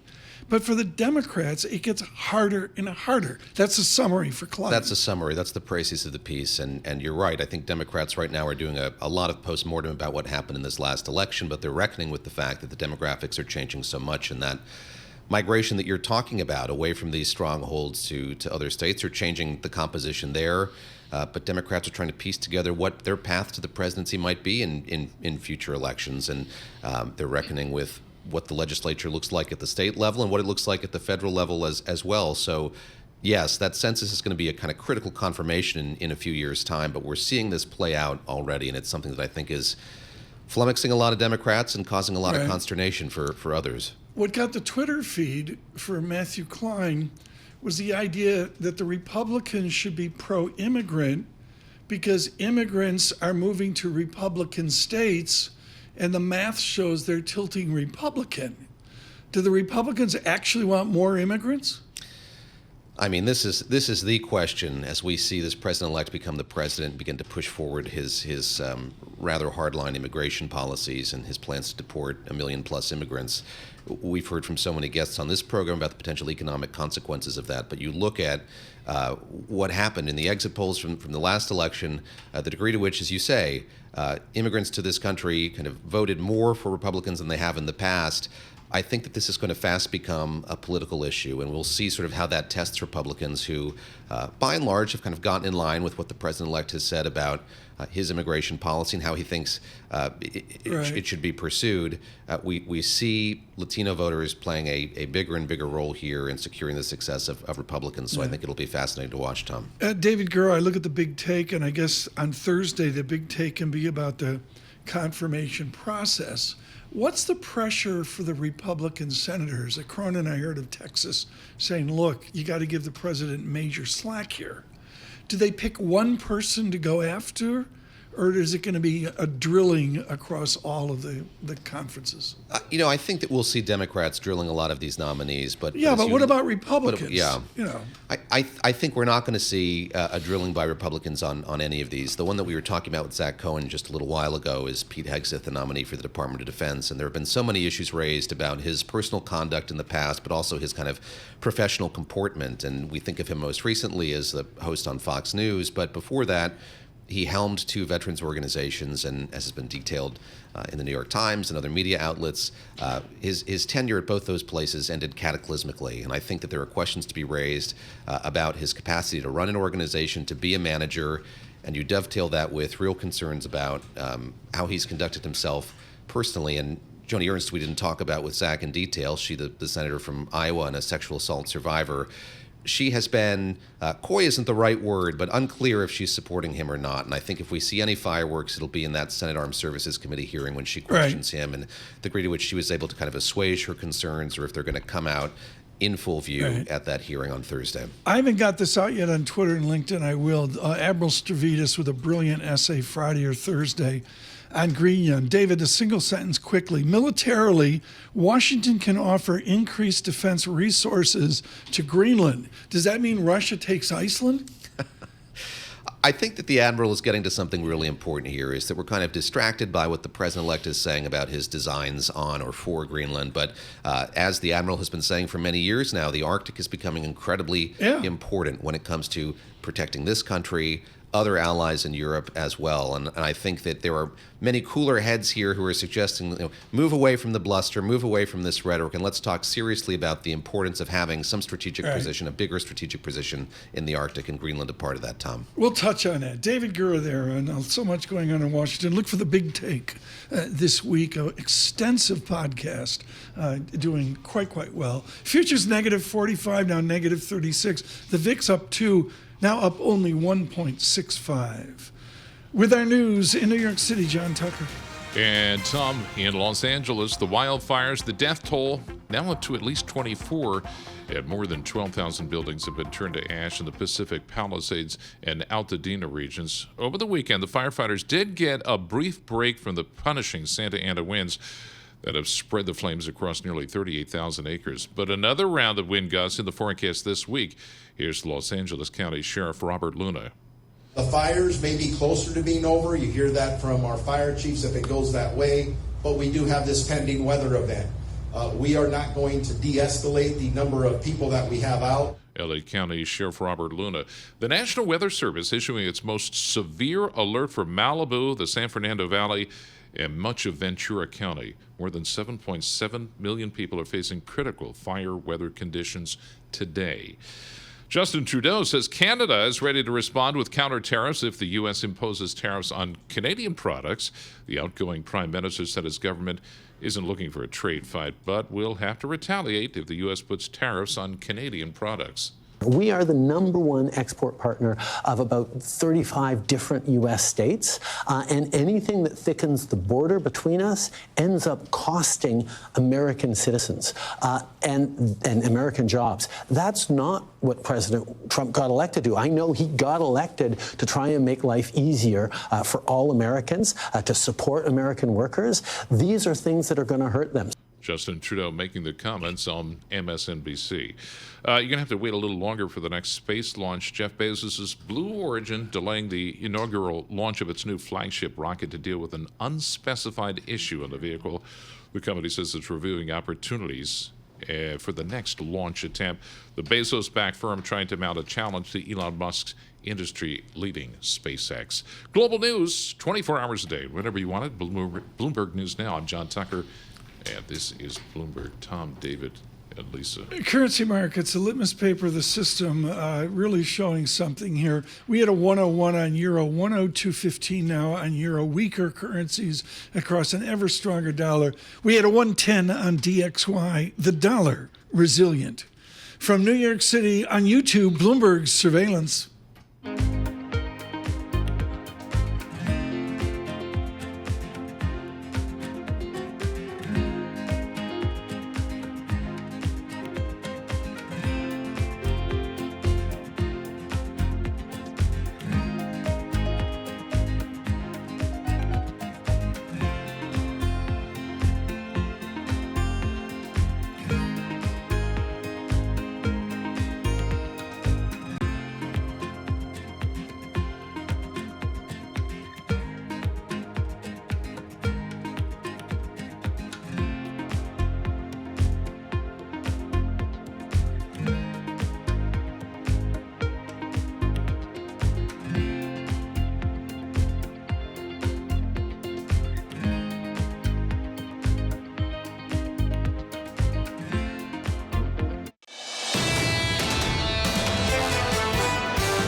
You're listening to Bloomberg Surveillance with Tom Keene and Paul Sweeney on Bloomberg Radio.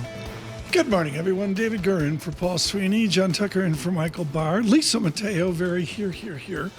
We'll hear from her as well. We say good morning, and we must address again what has riveted our attention through the weekend and before.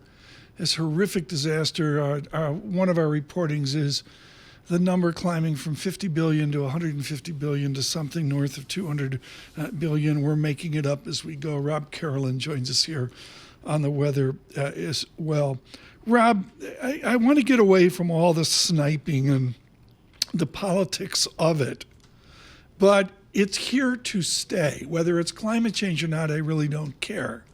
Within all your study, what is the solution so this doesn't happen again? Well, building fire-hardened buildings, Tom, and reducing the amount of vegetation. I think one of the things that has stood out to me is some of these photos of before and after is how close large trees, shrubs were up against a lot of these houses on the sides of these hillsides and mountains. And they're in a climate where they're pretty arid in Southern California.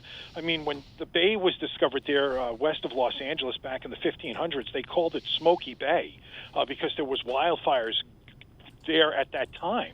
It's not something that's going to go away. So they really, going forward, when they rebuild, they're going to have to build houses that are fire hardened, and they're going to have to teach people how to, work around the weather. I think a good idea would probably put more reservoirs in Southern California so when it does rain, they can capture that water so they can use it in the events of fires. The Pacific lies to their west, and it's tons and tons of water, but it's salt water. And you really can't use it too often to put out fires because it changes the characteristics of the soil. And it's also, corrosive.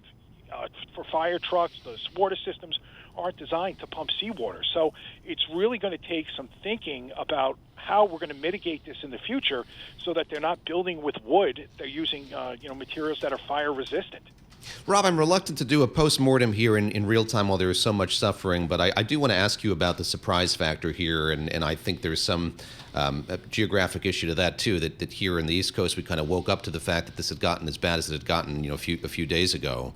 How much of a surprise was this to forecasters to see this crop up the way that it did, to see it last as long as it has?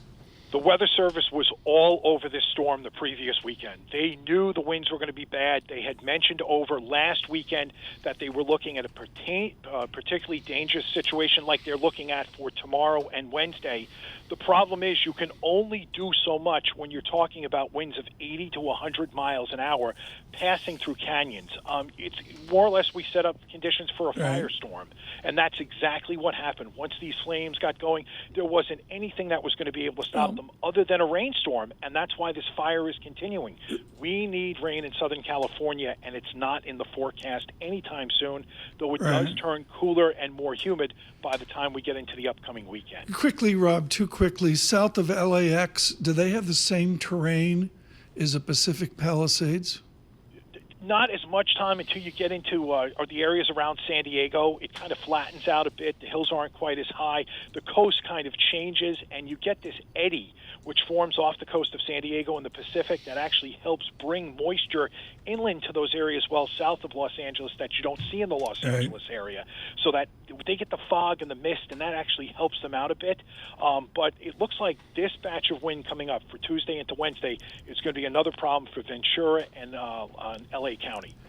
Interesting. Thank you so much, Rob Carolyn. Greatly, greatly appreciated this morning. Just can't say enough about his work, and frankly, all of Bloomberg. And Lisa Mateo mentioned this. I thought Lucas Shaw was phenomenal last night. He devoted the first half Screen of his Time newsletter, yes. Well worth reading, there. everybody. Speaking of the energy, Mark Cohen's Walking in Memphis was about all of that energy of Stax Records. Sam Moore.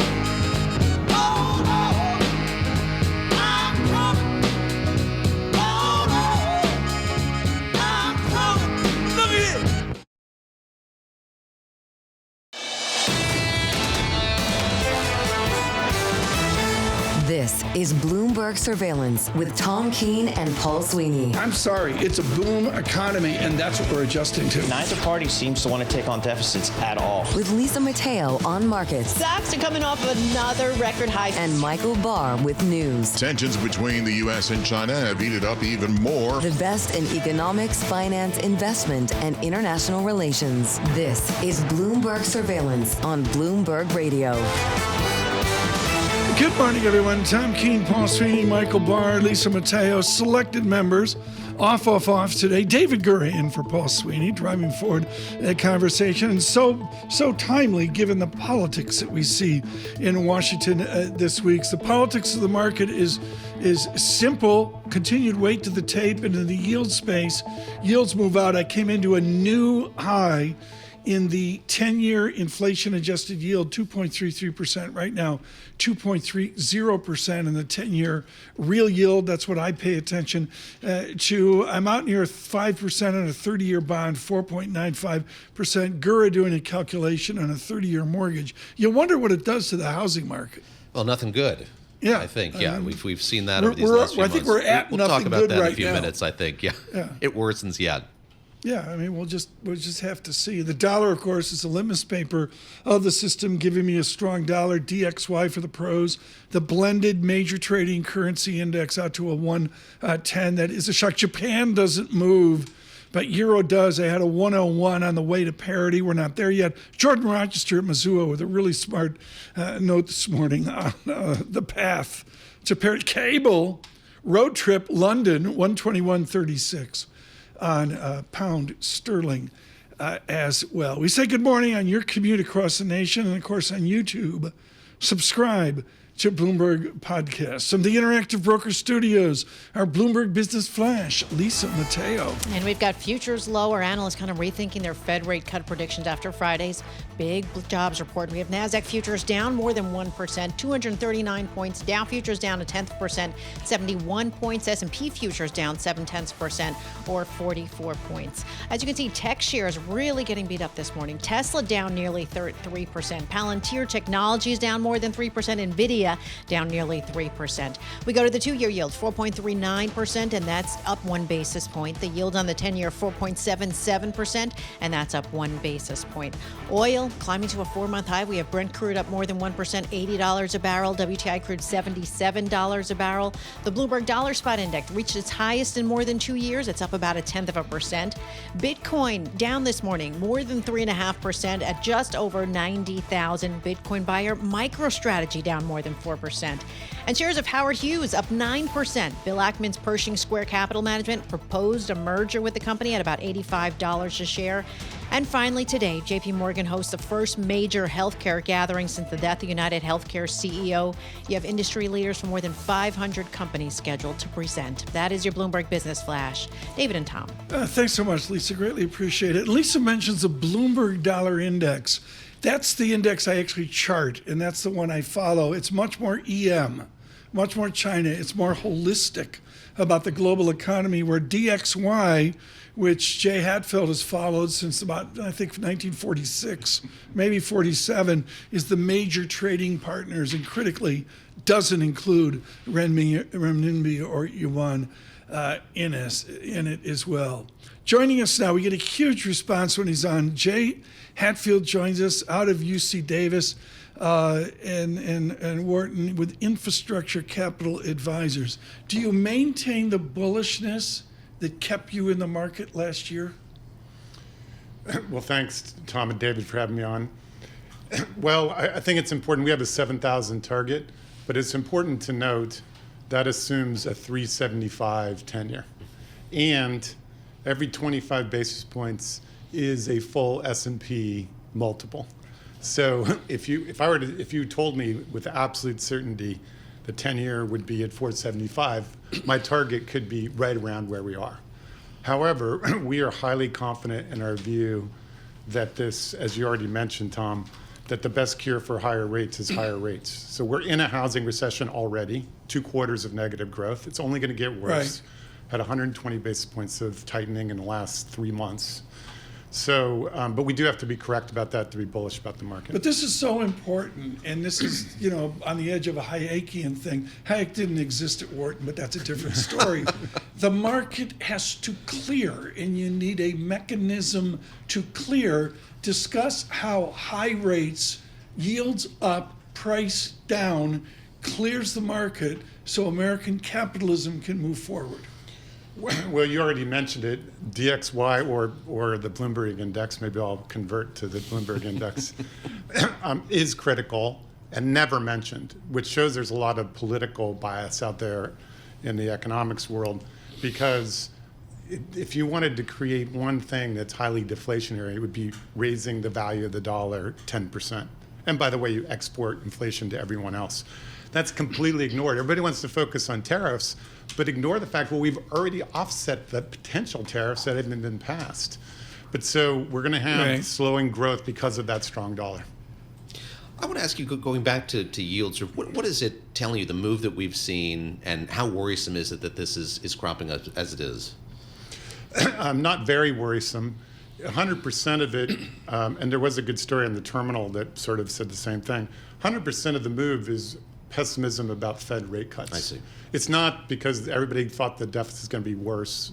You can if you just take the terminal rate on Fed funds and add 100 basis points, terminal rate right now is 370 per the market, and then you add 100, which is normal over the last 50 years.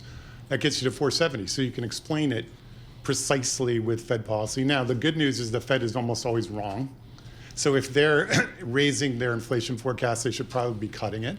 And that's what, we're not cutting it, but we're still forecasting 2.1 at the end of next year. John Wrightingham, when he's at Bear Stearns and now at Breen, is brilliant on this as well. But Jay Hatfield, I want you to codify how we shouldn't panic with higher yields. You're expert at that. Why should I not? I'm seeing so much OMG, the world's coming to an end out there. I don't buy it. Discuss. Well, normally it would trigger a recession. 11 out of 12 recessions were triggered by higher or Fed rates increases, higher long-term rates, and a meltdown in the housing market, hence the Hatfield rule for recessions. If you go below 1.1 million starts, you have a recession. And so, but we had this situation that we are obviously all focused on. We have massive tech spending that's offsetting that. So we're only projecting a slowdown in growth to 1% to 2%. That'll give the Fed time to cut rates because they're dumb, but they're not stupid. So if the data, they usually can interpret real-time data to some degree. So if we have declining inflation and the slowing economy, which should reduce labor growth, then they'll figure it out. So we're still projecting 3 cuts. They missed the first quarter, then cut. Jay, let me ask you about financials, bank stocks. I know that you've been a fan of them, right? I think that you've been a fan of them in recent days. How does this sort of affect your sense of them? What are you looking for as we get earnings this week from the big banks?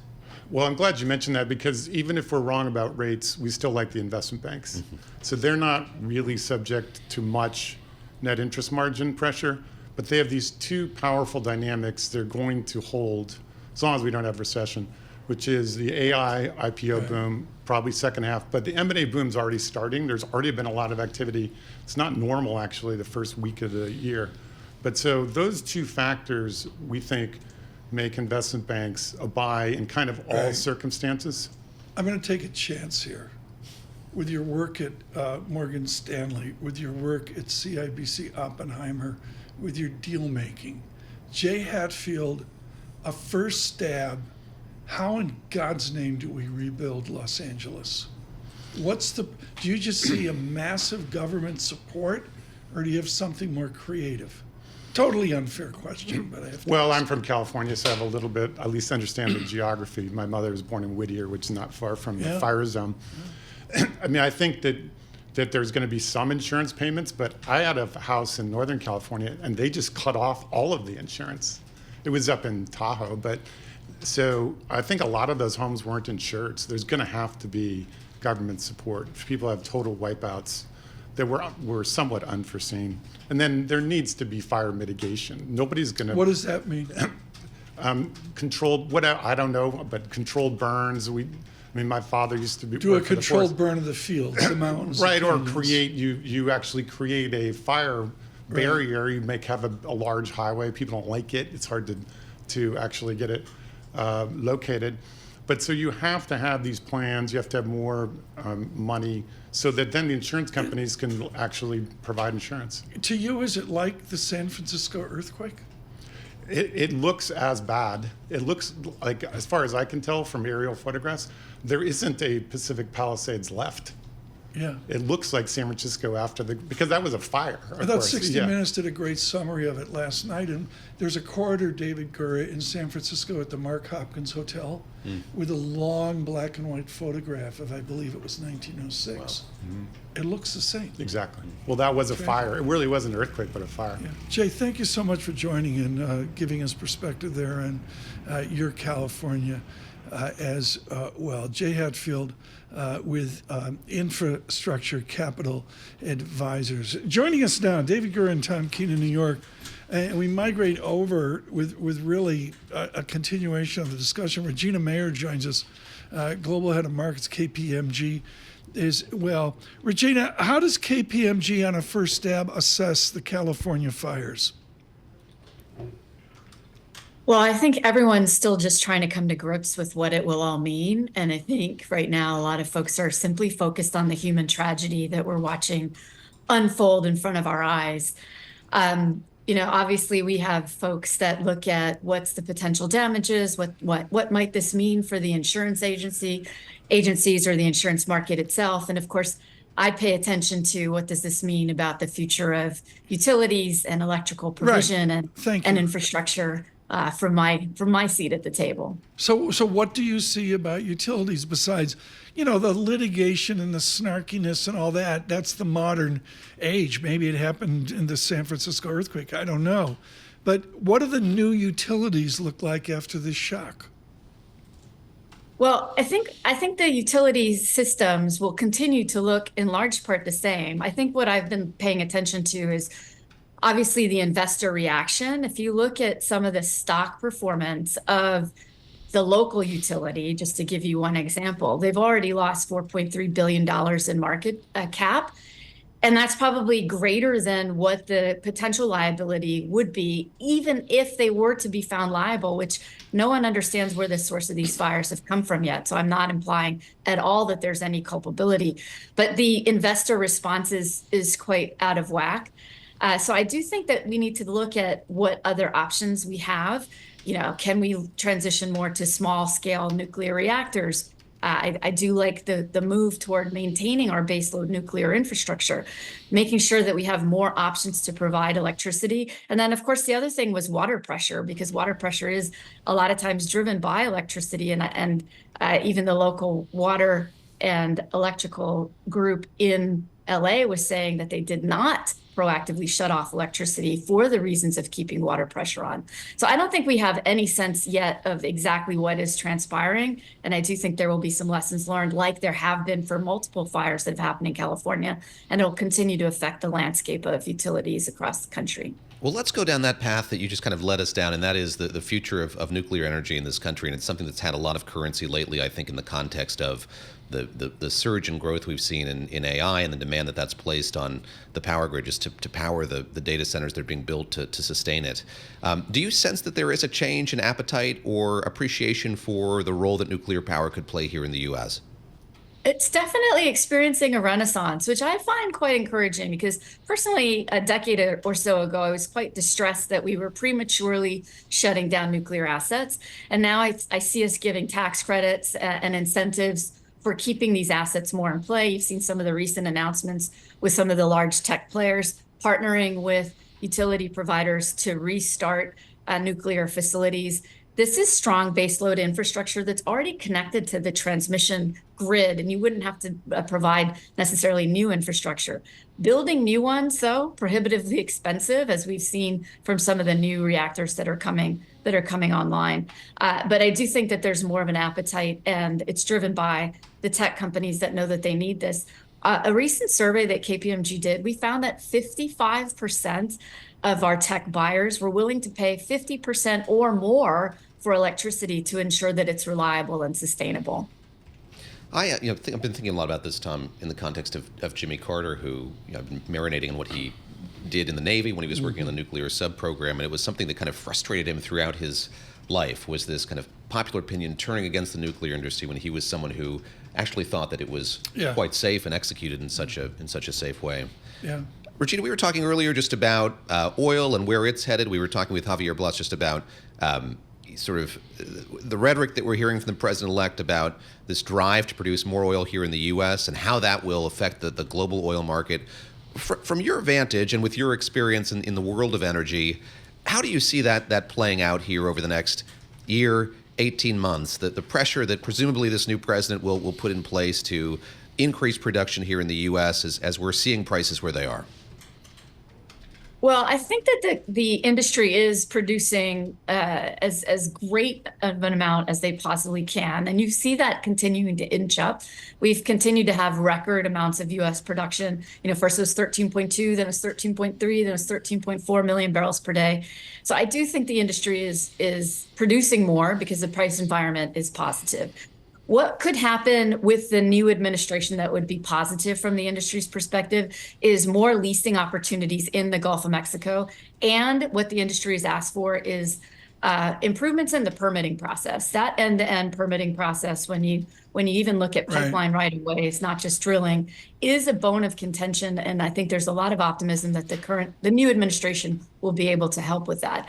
When you think about other things like drilling in the Arctic, if you'll notice, the Department of Interior got 0 bids for the latest round of potential ANWR drilling opportunities, and all of the leases that were taken in 2021 have all fallen into forfeiture. So I don't think it's going to be expansive into new areas, but if you ease the opportunity to drill in the places where the industry is very comfortable and you create more opportunities in the Gulf, which is quite prolific, I think those could have some longer term impacts. It's not a 12 to 18 month story, though. Brilliant. Regina Mayor, thank you so much. Affiliated with Rice University, Houston, Global Head of Clients and Markets, KPMG as well. Futures, again, negative 44, a weight to the tape. The VIX over 20, 21.40.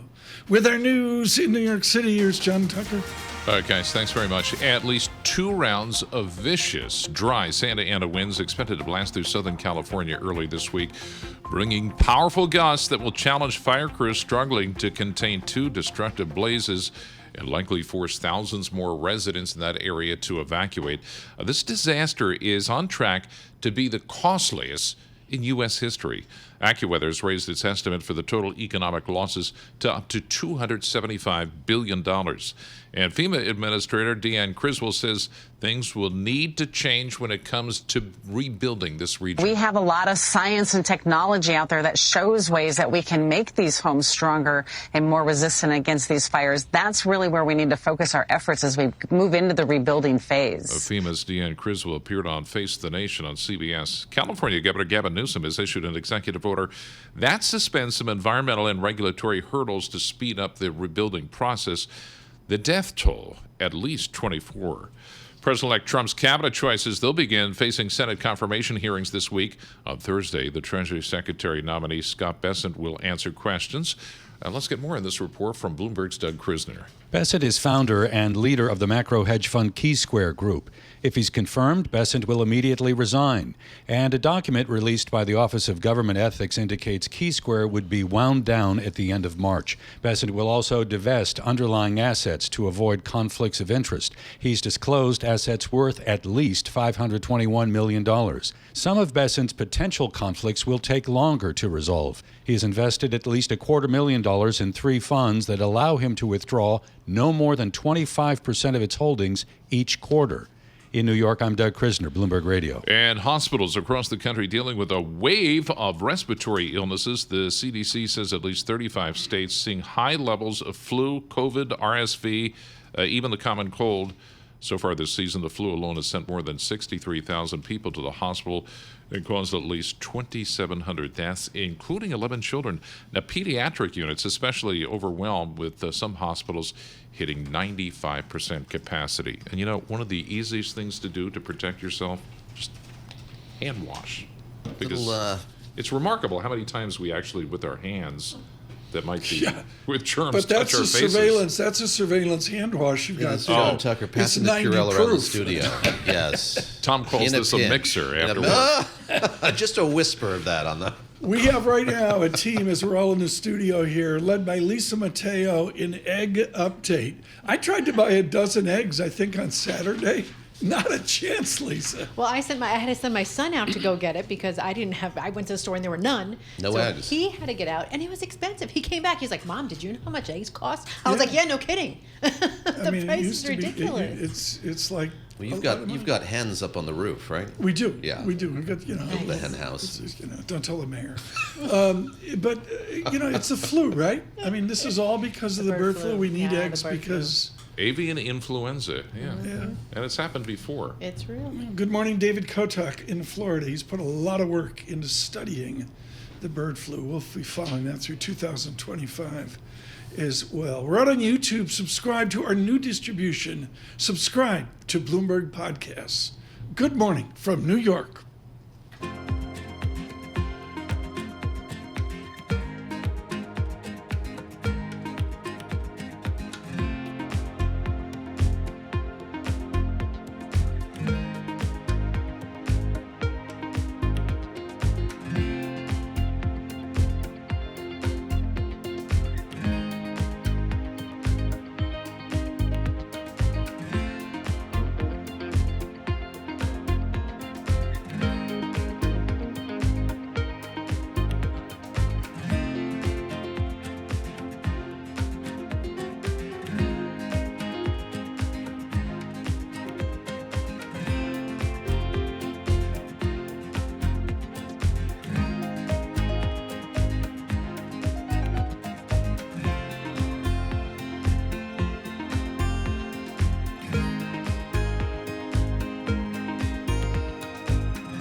Markets, headlines, and breaking news 24 hours a day at Bloomberg.com, Bloomberg Television, and the Bloomberg Business app. This is a Bloomberg Business Flash.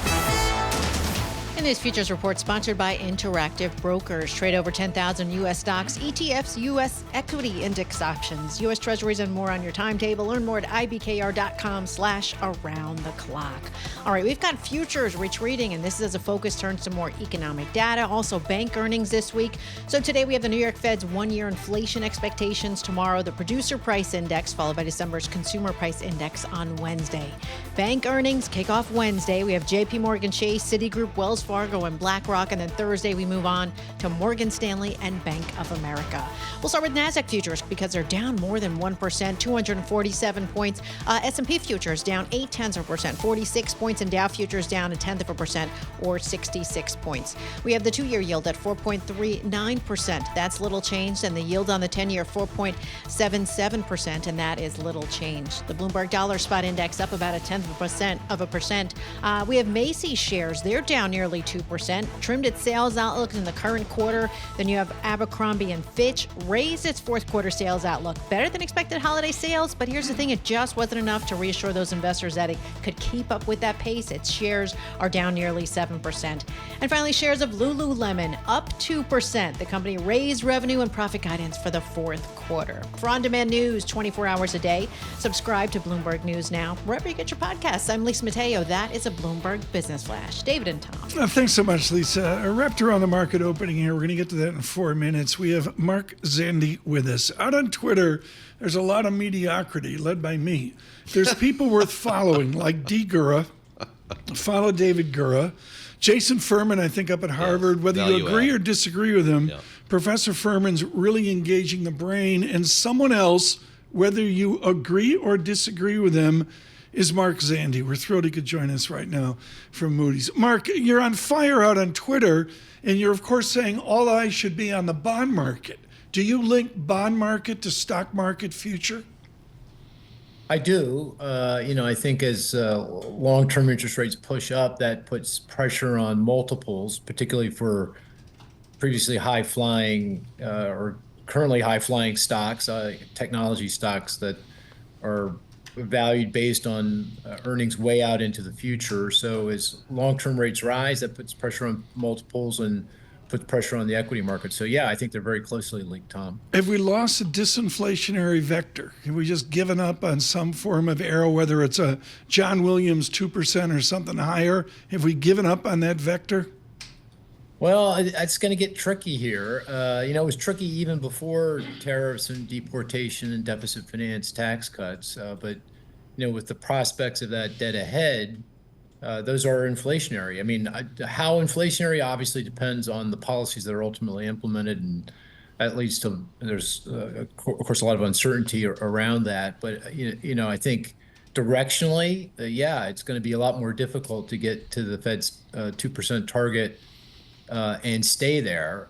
So I don't know, we should give up on it forever, but at least in the foreseeable future, I think it's going to be much more difficult to, I think, get inflation back in the bottle completely. Mark, how are you and your colleagues finding your way through that uncertainty? So as you say, we don't know a whole lot of detail here about these three kind of marquee proposals from the president-elect when it comes to tariffs and deportations and tax policy, what he and his colleagues intend to do. At this point, how are you beginning to forecast that? How are you thinking about the potential, the effect it's going to have on inflation going forward? Yeah, that's through scenarios. We have our, like everyone else, a kind of what we call a baseline scenario, kind of in the middle of the distribution of possible outcomes, and that's our best guess as to what policy is going to be. Economic policy is going to be here around the tariffs and deportation and fiscal policy, the tax cuts.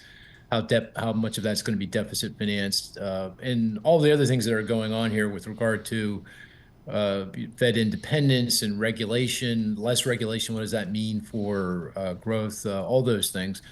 But because of the high degree of uncertainty, we run different scenarios. Scenarios where the tariffs aren't quite as significant. They're not on as many countries across as many products.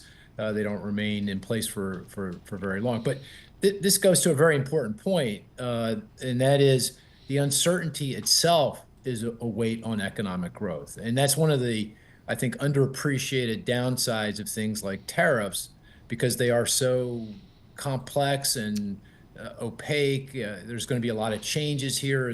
It's moving around all over the place. Business people are going to have a hard time with that. They're not going to be able to make concrete decisions around that. They're not going to invest, and that's a significant weight on economic growth moving forward. We're going to come back with Mark Zandi with Moody Analytics here. Lots to talk about, dovetailing economics into finance, into investment. Again, earnings week upon us. David Gura and I have just barely touched on it, but big week starting out with bank earnings as well. Part of that is a market opening where there's a bid and an ask out there. We do that here at 9:30 Wall Street time. Futures -47. Here's Lisa Mateo. Good morning. Yeah, futures have really been taking a hit so far this morning. They've been down more than 1%, NASDAQ futures. So right now we want to get things started. We'll head over to the S&P 500, off and running. Down 0.9%, 51 points at 5,778. We have the Dow. That's down 0.1%, 39 points at 41,892. And finally, the NASDAQ, still lower, down more than 1%, 260 points at 18,897. The two-year yield, 4.39%. That's little change, and the yield on the 10-year 4.77%, and that's up about 1 basis point. Have to point to commodities because Brent crude $80 a barrel, up more than 1%. WTI crude $77 a barrel, up more than 1.5%. We have spot gold lower at $2,668 an ounce. As far as currencies, we have the Bloomberg dollar spot index up about 0.1%. The Japanese yen stronger. The euro down 0.3% at 102.08 against the dollar. The British pound weaker as well. We have Bitcoin down more than 3%. At just over 97,000. That is your Bloomberg opening bell report. David and Tom. Thank you so much, Lisa. Appreciate that this morning. Again, I'm watching currencies more than anything, and they show stronger dollar. With us, Mark Zandi of Moody's Analytic. I take great issue with the fear about a Plaza Accord, Dr. Zandi. Greg Ip, with a spectacular essay in the Wall Street Journal, I put it out on Twitter and LinkedIn, really going after Dr. Mirren, who will be the economic advisor for Mr. Trump. Mr. Mirren suggesting that dollar adjustment, like a Plaza Accord, where we would force a weaker dollar, is one outlet for America. How do you force a weaker dollar, Mark Zandi? I don't know, Tom. It's a great question. It's a setup because I know Zandi had smoke coming out of his ears. A wise one from Pennsylvania. Please discuss the gentleman from Cambridge. Yeah, I don't get that one. I mean, especially if you have Fed independence. I mean, I suppose you could capture the Fed and get them to do whatever you want, and maybe that pushes down the value of the dollar. I don't know. I mean, if you have broad-based tariffs, buckle in. It means a higher value of the dollar. I mean, I can't imagine the Chinese not using their currency as a way to address higher tariffs, right? I mean, so. Yeah. And the U.S., given where the U.S. economy is, I just don't see it. So I don't know. I'm perplexed by that. Well, there's a lot of policy proposals out there that are, we're hearing about that I'm perplexed about, but that's at the top of the list. I don't get it. Mark, we got to leave you there. We got to get you back soon here on tariff analysis. Zandi on fire out on Twitter, huge value add. Whether you agree with Dr. Zandi or not, of course, with Moody's Analytics. David Gura, my single sentence I emphasized in the Greg Ip tour de force was this vacuum that our three major trading partners, China, Mexico, surprise Vietnam, that they won't react. And that's immediately where Mark Zandi went. You think the Chinese aren't going to react off currency to anything we do? And we've heard a bit of tape from this morning, but Justin Trudeau, of course, the outgoing Prime Minister of Canada, talking a bit about what our neighbor to the north has planned if the tariffs are put in place that President-elect Trump is proposing. And, we saw a limited version of that during the first term. But I think that things could get messy pretty quickly here. Did they shut down the bridge to Windsor, Ontario? That's right.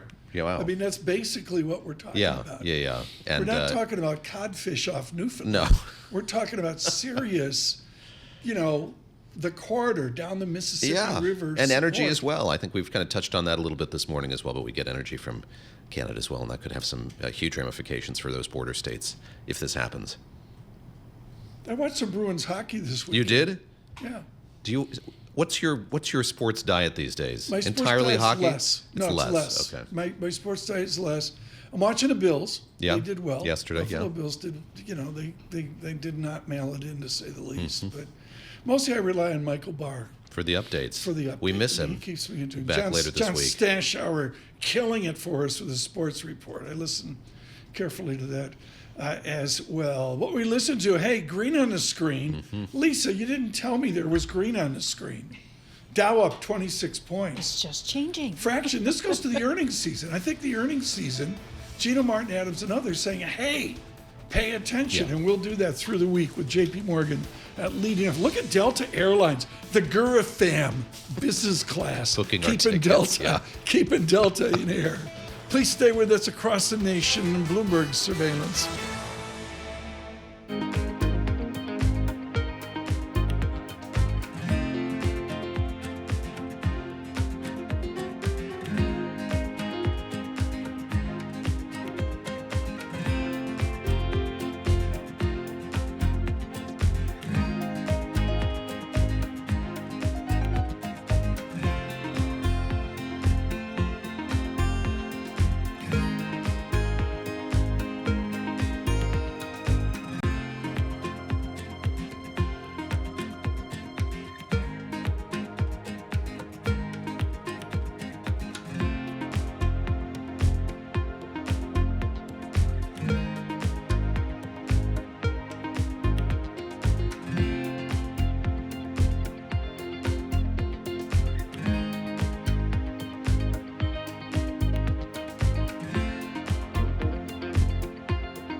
Markets, headlines, and breaking news 24 hours a day at Bloomberg.com, Bloomberg Television, and the Bloomberg Business app. This is a Bloomberg Business Flash.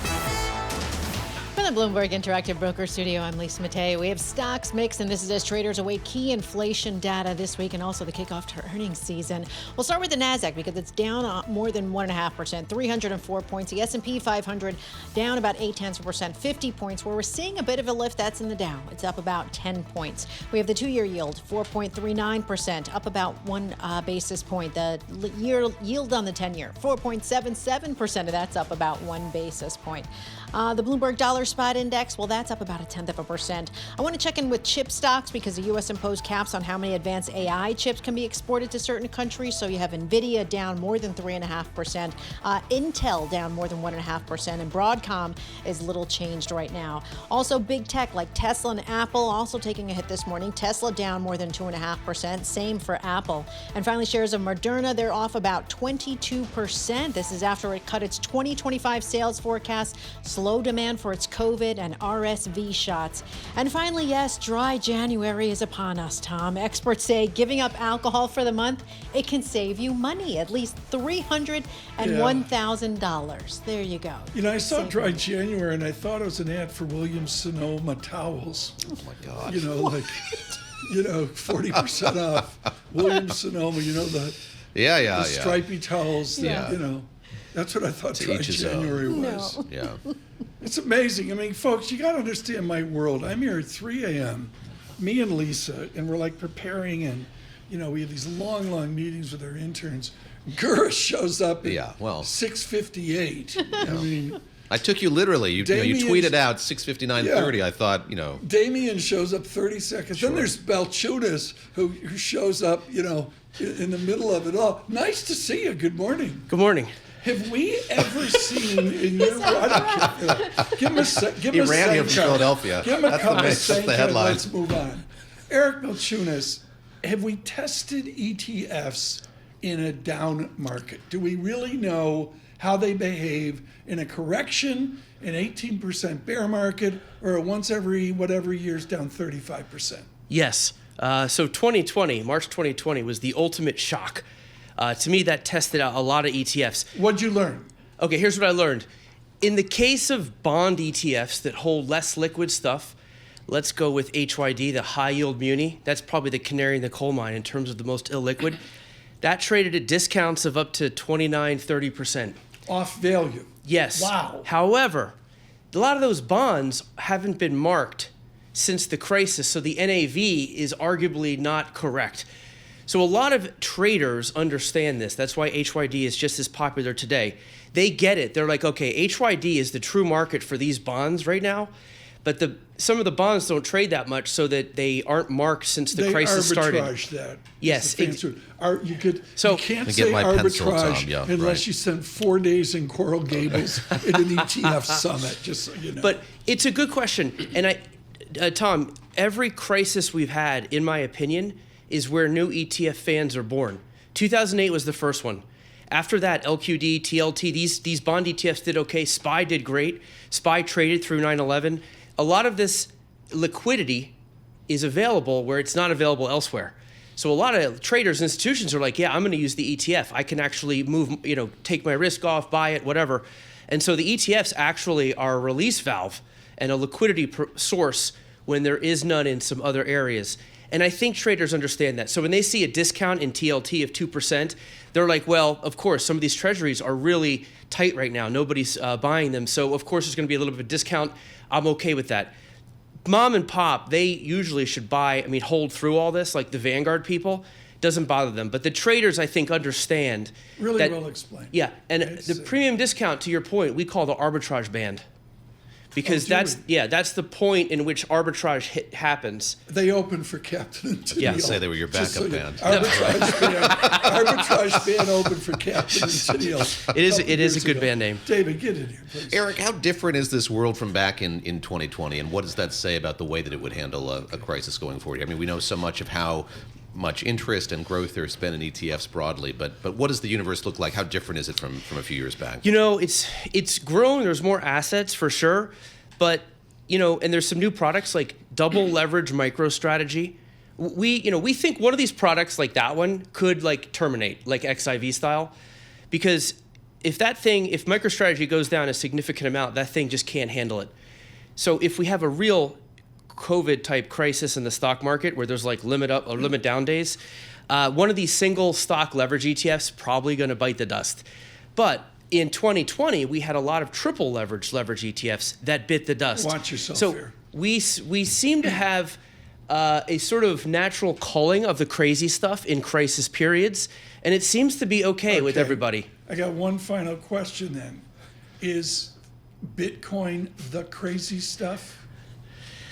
Maybe. Yeah, it's hot sauce. I would say a double leverage MicroStrategy is more crazy because MicroStrategy is double X Bitcoin, and 2X MicroStrategy makes that 4X Bitcoin.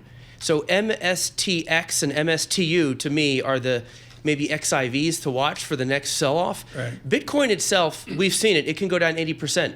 It comes back though. So that said, I think there's more ETF holders, stronger hands, more advisors that won't sell. So I don't know if it has that big of a sell-off this time around. The Ghost Reaper of hot sauces, I think. Let me explain this to you for your entourage.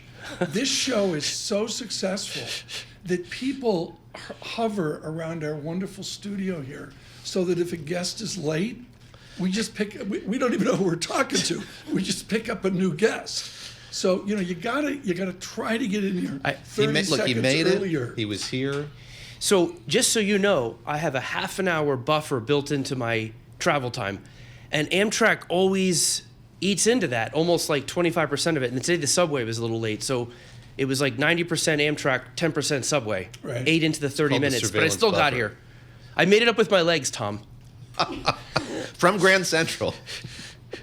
Well, no, Penn Station, because then I got to take the NRDR. It's quite a process to get over here from the west. Tom doesn't take any mass transit, so this is Hey, I listened to NRBQ this weekend. Leave me alone. Eric Belchunas, thank you so much. Greatly appreciate it this morning. It's brilliant there in ETFs and, the select group of leverage, double, forple leverage. Notice he did not mention triple leverage all cash fund. You haven't started your ETF yet. No, it's in You should. registration. Yeah, okay. It's All in right. registration. Yeah. And Sullivan Cromwell. And, Good. You picked a good firm. That's good. They sent me the estimate for the legal bill. I was Yeah. like, gas. Oh. Dow up 100 points. With our news in New York City, here's John. All right, let's get the update on the fires out in Los Angeles. At least 24 people now confirmed dead, 16 others missing. Crews got a brief break from the punishing winds that have spread the flames across nearly 38,000 acres, but another round of bone-dry winds is in the forecast this week. The Los Angeles County Fire Chief Anthony Maroney says red flag warnings in effect through at least Wednesday. These winds, combined with low humidities and low fuel moistures, will keep the fire threat in all of Los Angeles County very high. And LA Fire Chief Anthony Maroney says the National Weather Service has issued its most severe alert. This is a particularly dangerous situation warning for Malibu, the San Fernando Valley, and much of Ventura County. The flames have destroyed more than 12,000 buildings across nearly 38,000 acres. AccuWeather raising its estimate for the economic toll to up to $275 billion. A busy week of Senate confirmation hearings that begins tomorrow for President-elect Trump's cabinet appointees. The defense nominee Pete Hegseth will be among those facing questions tomorrow. And Pangea policy founder Terry Haynes says he and others face a rocky process of advice and consent. All these nominees have tried to figure out ways to make themselves more palatable to the Senate at large and be able to gain a majority of votes.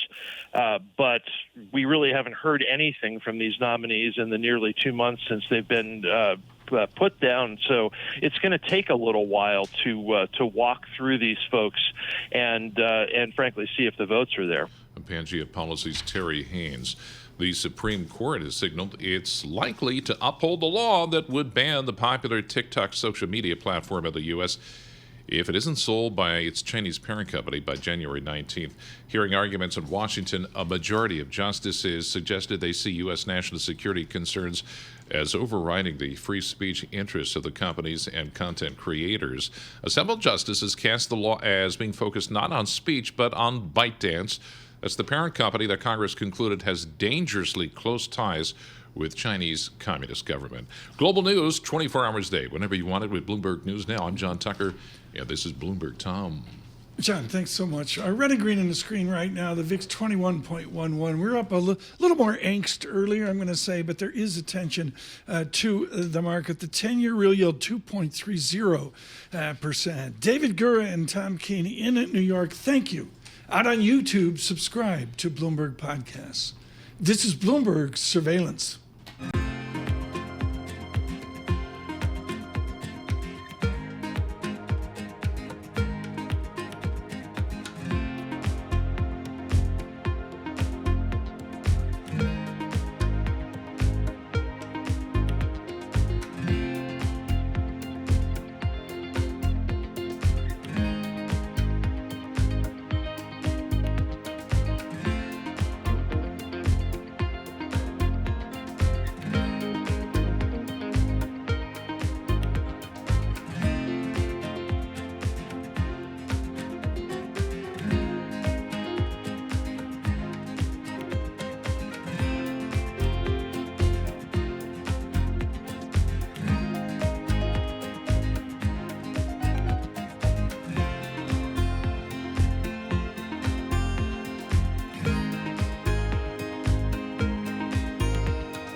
You're listening to Bloomberg Surveillance with Tom Keene and Paul Sweeney on Bloomberg Radio.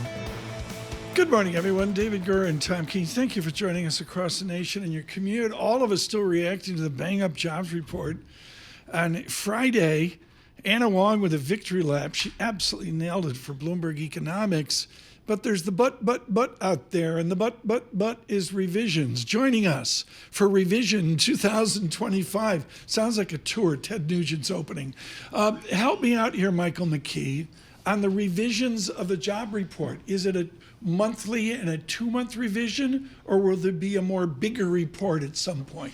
Oh, the revisions you're talking about are to last year through March, and they will come out in the next report, and that will lower probably the total number of jobs created each month in the year. Give us how much in this? March. Do we have a clue? We don't know. The total is somewhere around 800,000 that's going to be divided up by the number of months, and we don't know exactly which months we'll see the biggest declines, but it's something that's pretty well known. That's not going to be the focus for the markets. It would be more of a political focus, except that by that time Donald Trump will be in office, and there probably isn't a lot of benefit to him for criticizing the Biden administration, saying things were overdone.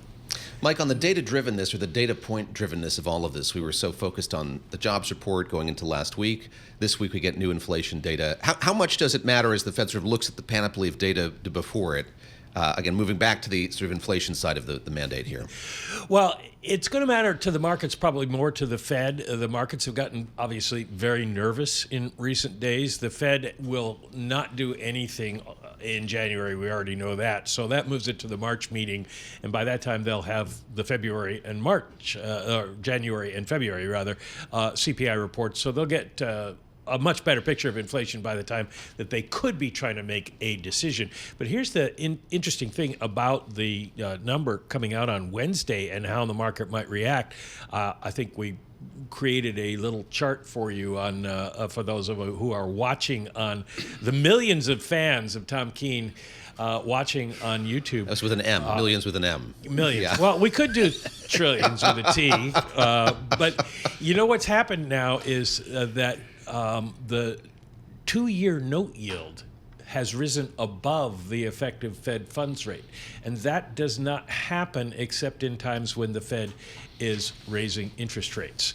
And so I suspect at this point, we're waiting on the CPI report, and it could continue to push upward for rates. This may be just a little poking its head above the ground, and we'll see, because the Fed doesn't seem to be close to raising rates yet, but it does signal the nervousness in the markets about what might be happening.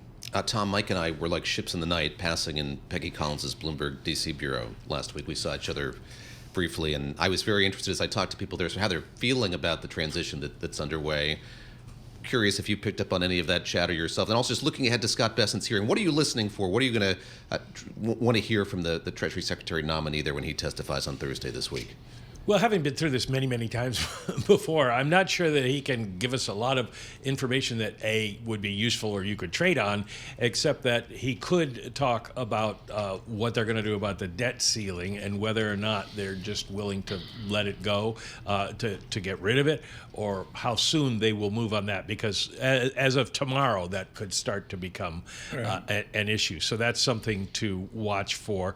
And then what are they going to do about taxes? Do they have a much better idea on that? And tariffs, is it going to be all at once or spread out? And I don't think you'll get clear answers to that, but there we are. Going to capture people's attention. Michael McKee, thank you so much. I'm sure we'll speak again in this week. David Gura, are you here tomorrow? I am. And Wednesday. People, but, you know. Well, you're here, and Wednesday too? And Wednesday too. Very cool. I said that was it, though. When do we see a big take?